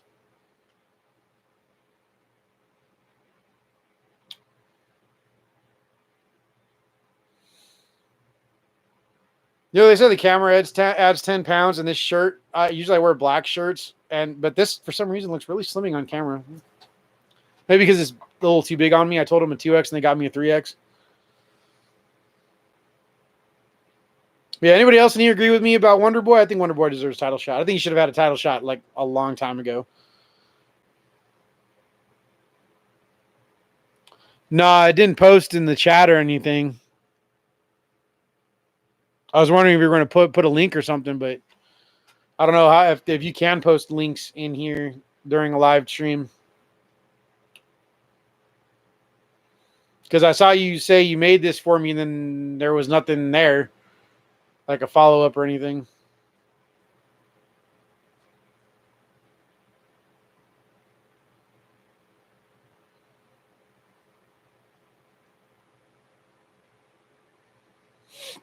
Yeah, I can't either, man. And that's only on YouTube. That clip has been shared on TikTok and Reddit and Instagram and Twitter. That thing is everywhere. No, that did not send. Do you have a Facebook? You can send it to my Facebook page. Like my athlete page on Facebook.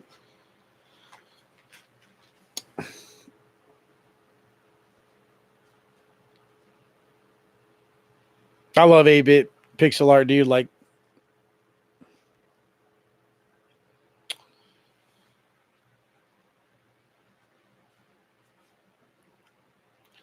yeah, it's funny too because I beat Striking Vikings record, and I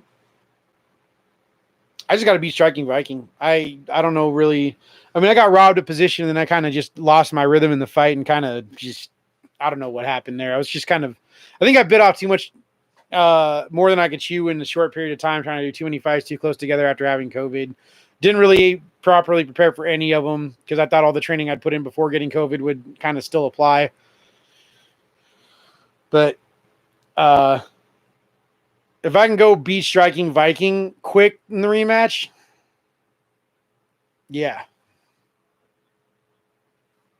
Let me check this out, my man.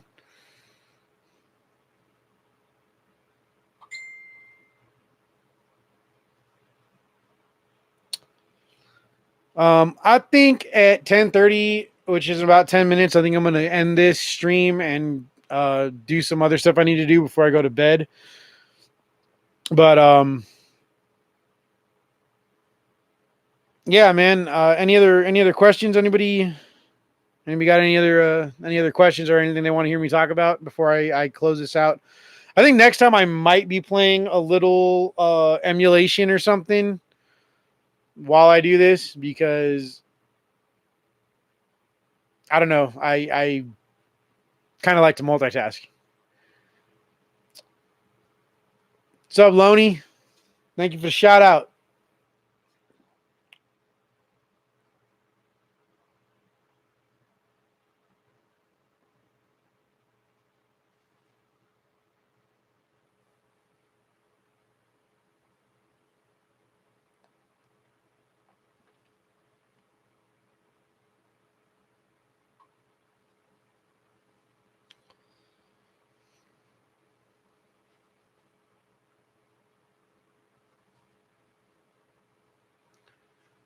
Thank you for that. Yeah. I'll be putting the GoFundMe in the description after I end this live stream because I don't know if I can edit that right now.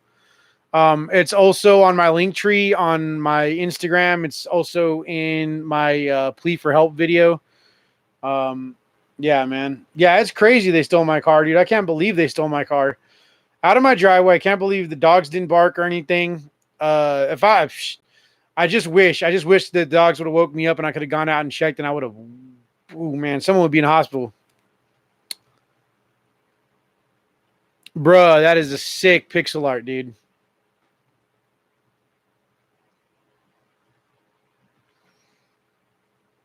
That is awesome, dude. Is it cool if I use that for a t-shirt? Because that is sick. That is straight banging.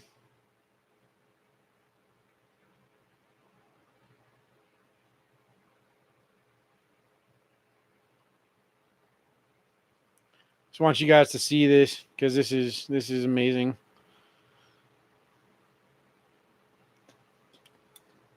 Load.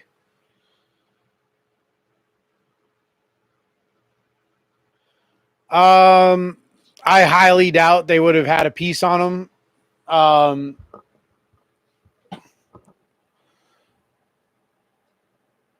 Shout out to Limited Sanity for that. That is sick right there.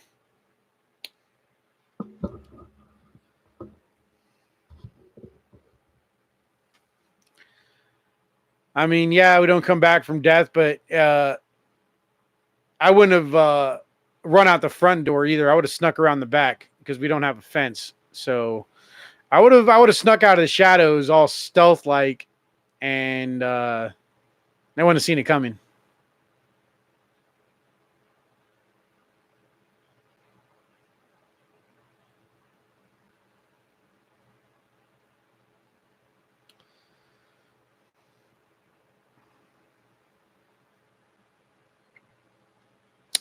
So I'm redoing a lot of my Teespring merch, but that's definitely going on a shirt soon.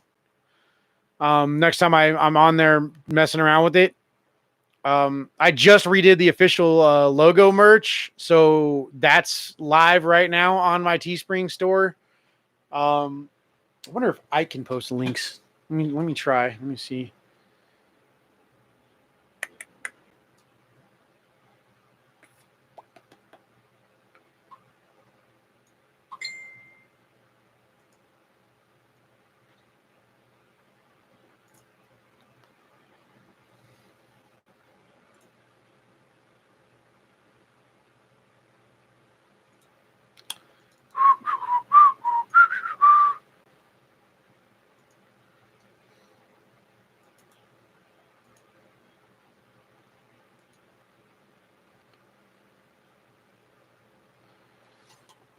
Um,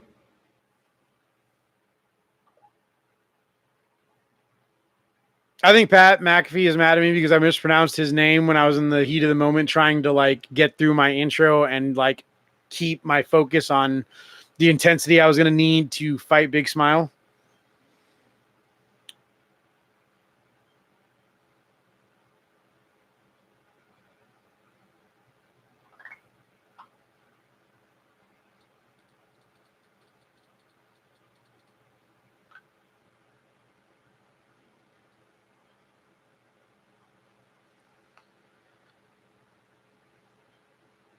Well, I'll message him on Twitter tomorrow, and see what happens.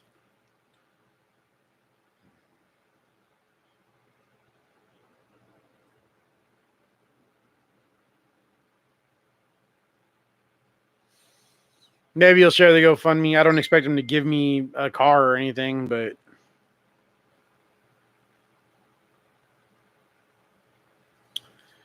do do do do do do do do.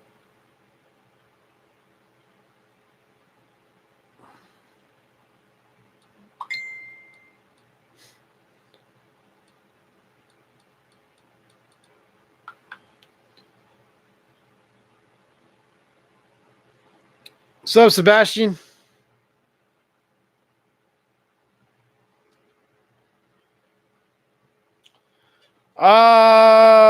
Not so great since my car got stolen. I mean, that's the only answer I can really have to that question. Other than that, I mean, you know, I'm alive and I still have awesome fans like you guys, and I've at least been able to catch up on some Xbox and stuff and do some other things I've needed to do. Now I'm kind of pulling myself out of the depression part of not having a car. And everybody knows his name, just not for the reasons that he wanted.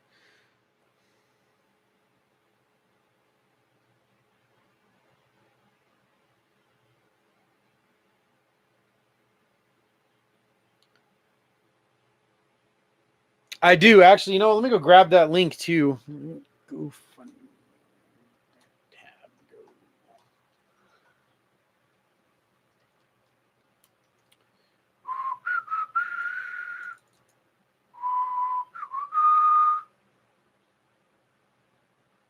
Actually, you know what?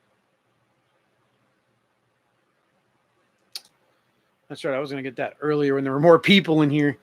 Yeah, no, I should be able. Let me pull this up. Where is that? GoFundMe.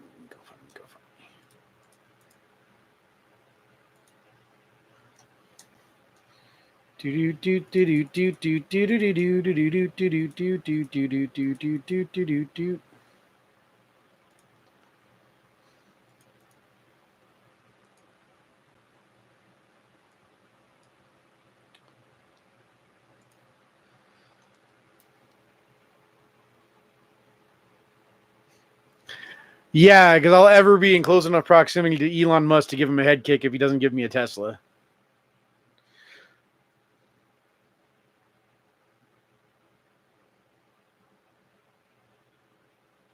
I think you mean Nasty Native, right? Because Hated Native just does boxing.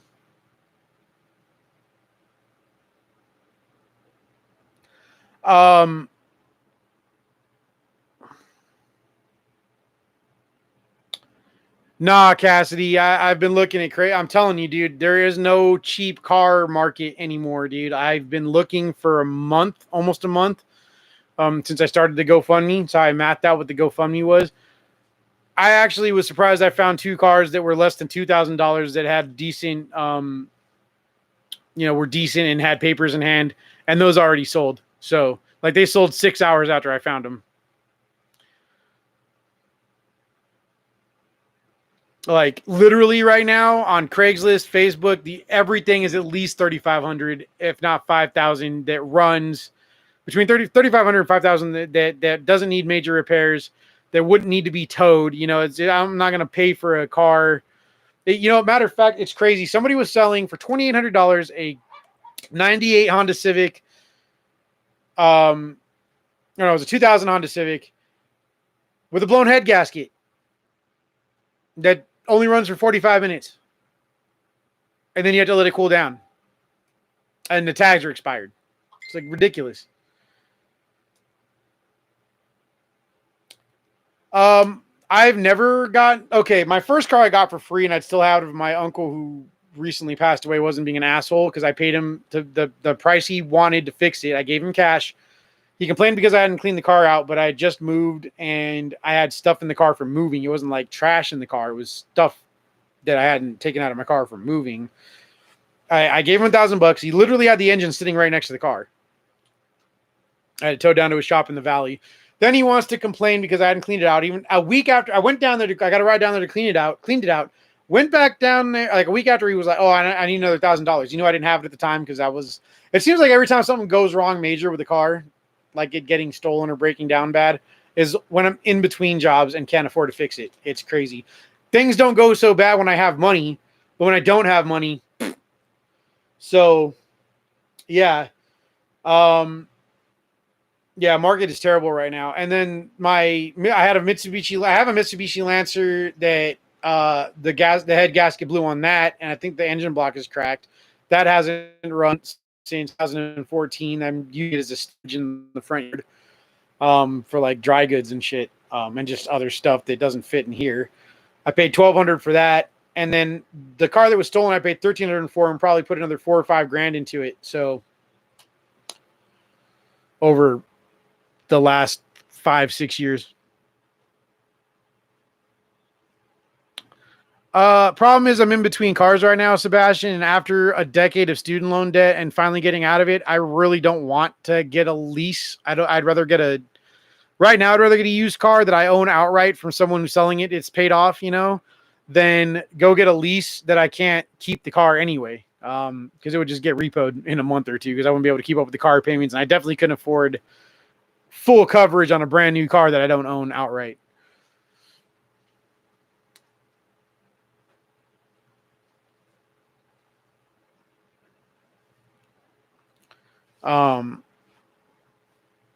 But yeah, no, I've never had a car that cost me less than $1,300, and you can't even find those right now. Yeah, student loans sucked, especially when the school lies to you and just to make a profit. So I'm sure everyone probably used to hear see all the Cordon Bleu commercials or hear about them on the radio or whatever. all the Cordon Bleu schools in California or in America were owned by a company called Career Education Corporation that owns for-profit trade schools and paid the actual Le Cordon Bleu in Paris to use the name. They never taught the actual Le Cordon Bleu Paris curriculum. They all had different curriculums, blah, blah, blah, blah, blah. And they lied to us in the recruiting office bad about how much we'd make, what the degree would get us, and how much student loan payments would be. So they told us $200 a month student loans, but we'd be making 18 to 25 an hour just to start because of the degree. And people would be knocking down our doors, and if we applied anywhere, we'd be first pick, and that never happened. None of that was reality. Student loan payments were $800 a month. Or $700 a month minimum payment, and they went up. The interest is ridiculous. And I never made more than minimum wage or just above minimum wage working in the restaurant industry. So,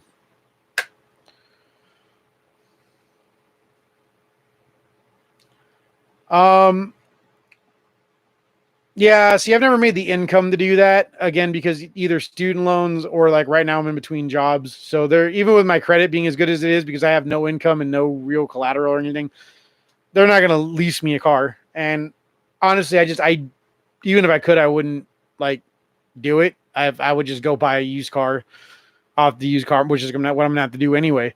But, like the only way I'm ever getting a brand new car is if I have enough money saved up to just walk into the dealership, pay for it, and drive it off and have it paid off all at once. Debt, I don't want to deal. As a matter of fact, that's the reason why my current funds are so low, because I was getting the pandemic emergency unemployment continuance, and I had saved up money, but I was also using my credit card to build up credit. And I thought I would have more time to pay it off because I still had a balance. I didn't know they were going to cut all. I thought it was just going to be the extra $300 a week. I got it all cut off. I didn't know it was all getting cut off in September 6th. So I thought I was going to be able to just pay it off over the next 4 or 5 months because I still had enough, base amount for like 11 more weeks. And that didn't happen. So the $4,000, $5,000. I had like $4,000 saved up, and three and a half of that had to go. Or I had 4.5 saved up. It's been a while. Basically, what ended up happening was September 6th, I had to pay all my credit cards off at once. There went all my money.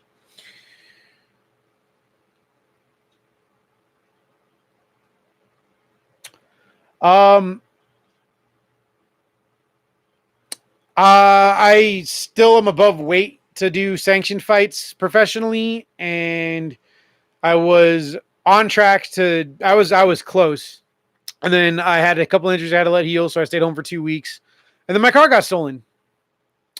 So I've actually put a little bit of weight back on, but I think between the fact that I still need to lose a little more weight and the fact that my last 3 fights didn't go very well, and if I can't beat Nasty Native, I'm not ready. Because he's not even pro yet. I mean, he's skilled. He's a high level amateur, but he's not pro. I mean, he's getting ready to go pro too. But I mean, I need to get to a place where I can beat him, which means I still have a little work to do. That's why I don't fight professionally yet.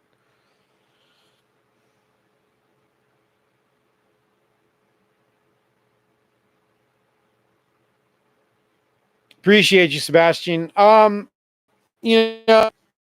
That's the beast. They all know as Street Beast fighters that we aren't getting a cut of it. They can't legally pay us for fighting, so they don't do it. That's how they kind of stay legal and keep in that gray area. They don't pay the fighters. They don't charge admission.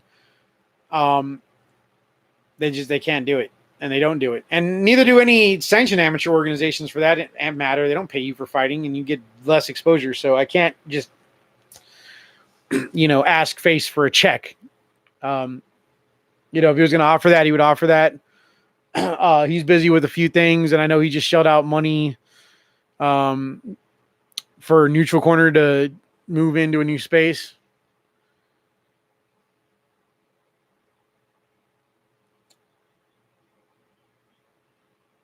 Yeah, it would be hella nice. I wouldn't turn it down if Face offered me a car or a check to get a car or whatever. He posted the GoFundMe for me while I was in Facebook jail. He did that. I'm not the kind of guy that's going to count another man's pockets. I've never asked him for anything ever, financially. He's offered to pay for my hotel room and my flights when I go out there to fight them at the OG yard. But, yeah, yeah, so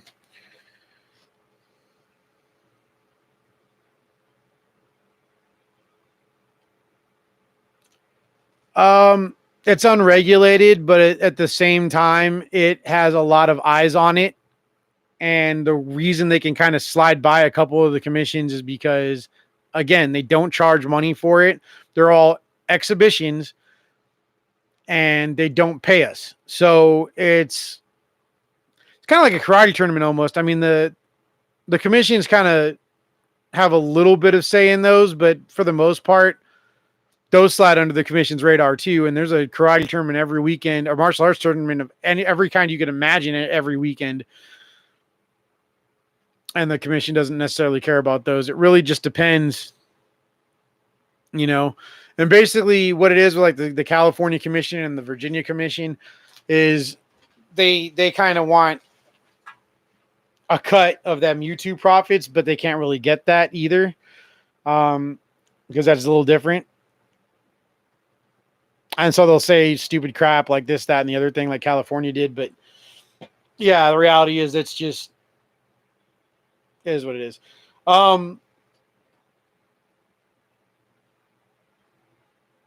Yeah, felony fights because they paid people. Stroka gets away with it, but Stroka's extra low key about it. They're even more low key than Street Beefs is about the locations they hold their matches. You have to they it's invite only for Stroka, and they give you the coordinates. Wall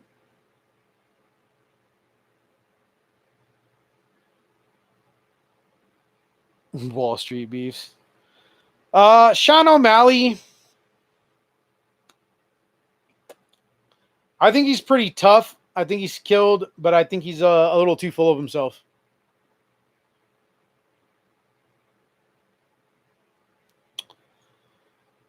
So,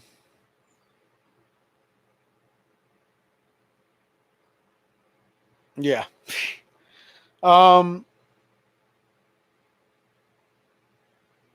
Yeah, I think this is about where I'm going to call it. It's been a nice 2 hours with you guys in here. Thank you for everybody who tuned in. Hope you guys have a great night. I mean, we had Bobby Green at one of our Street Views events, but he was kind of a dick to me anyway.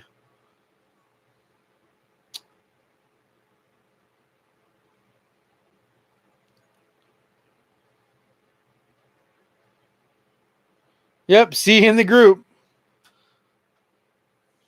Keep on keeping on. Yes. Life is a garden, man. Dig it.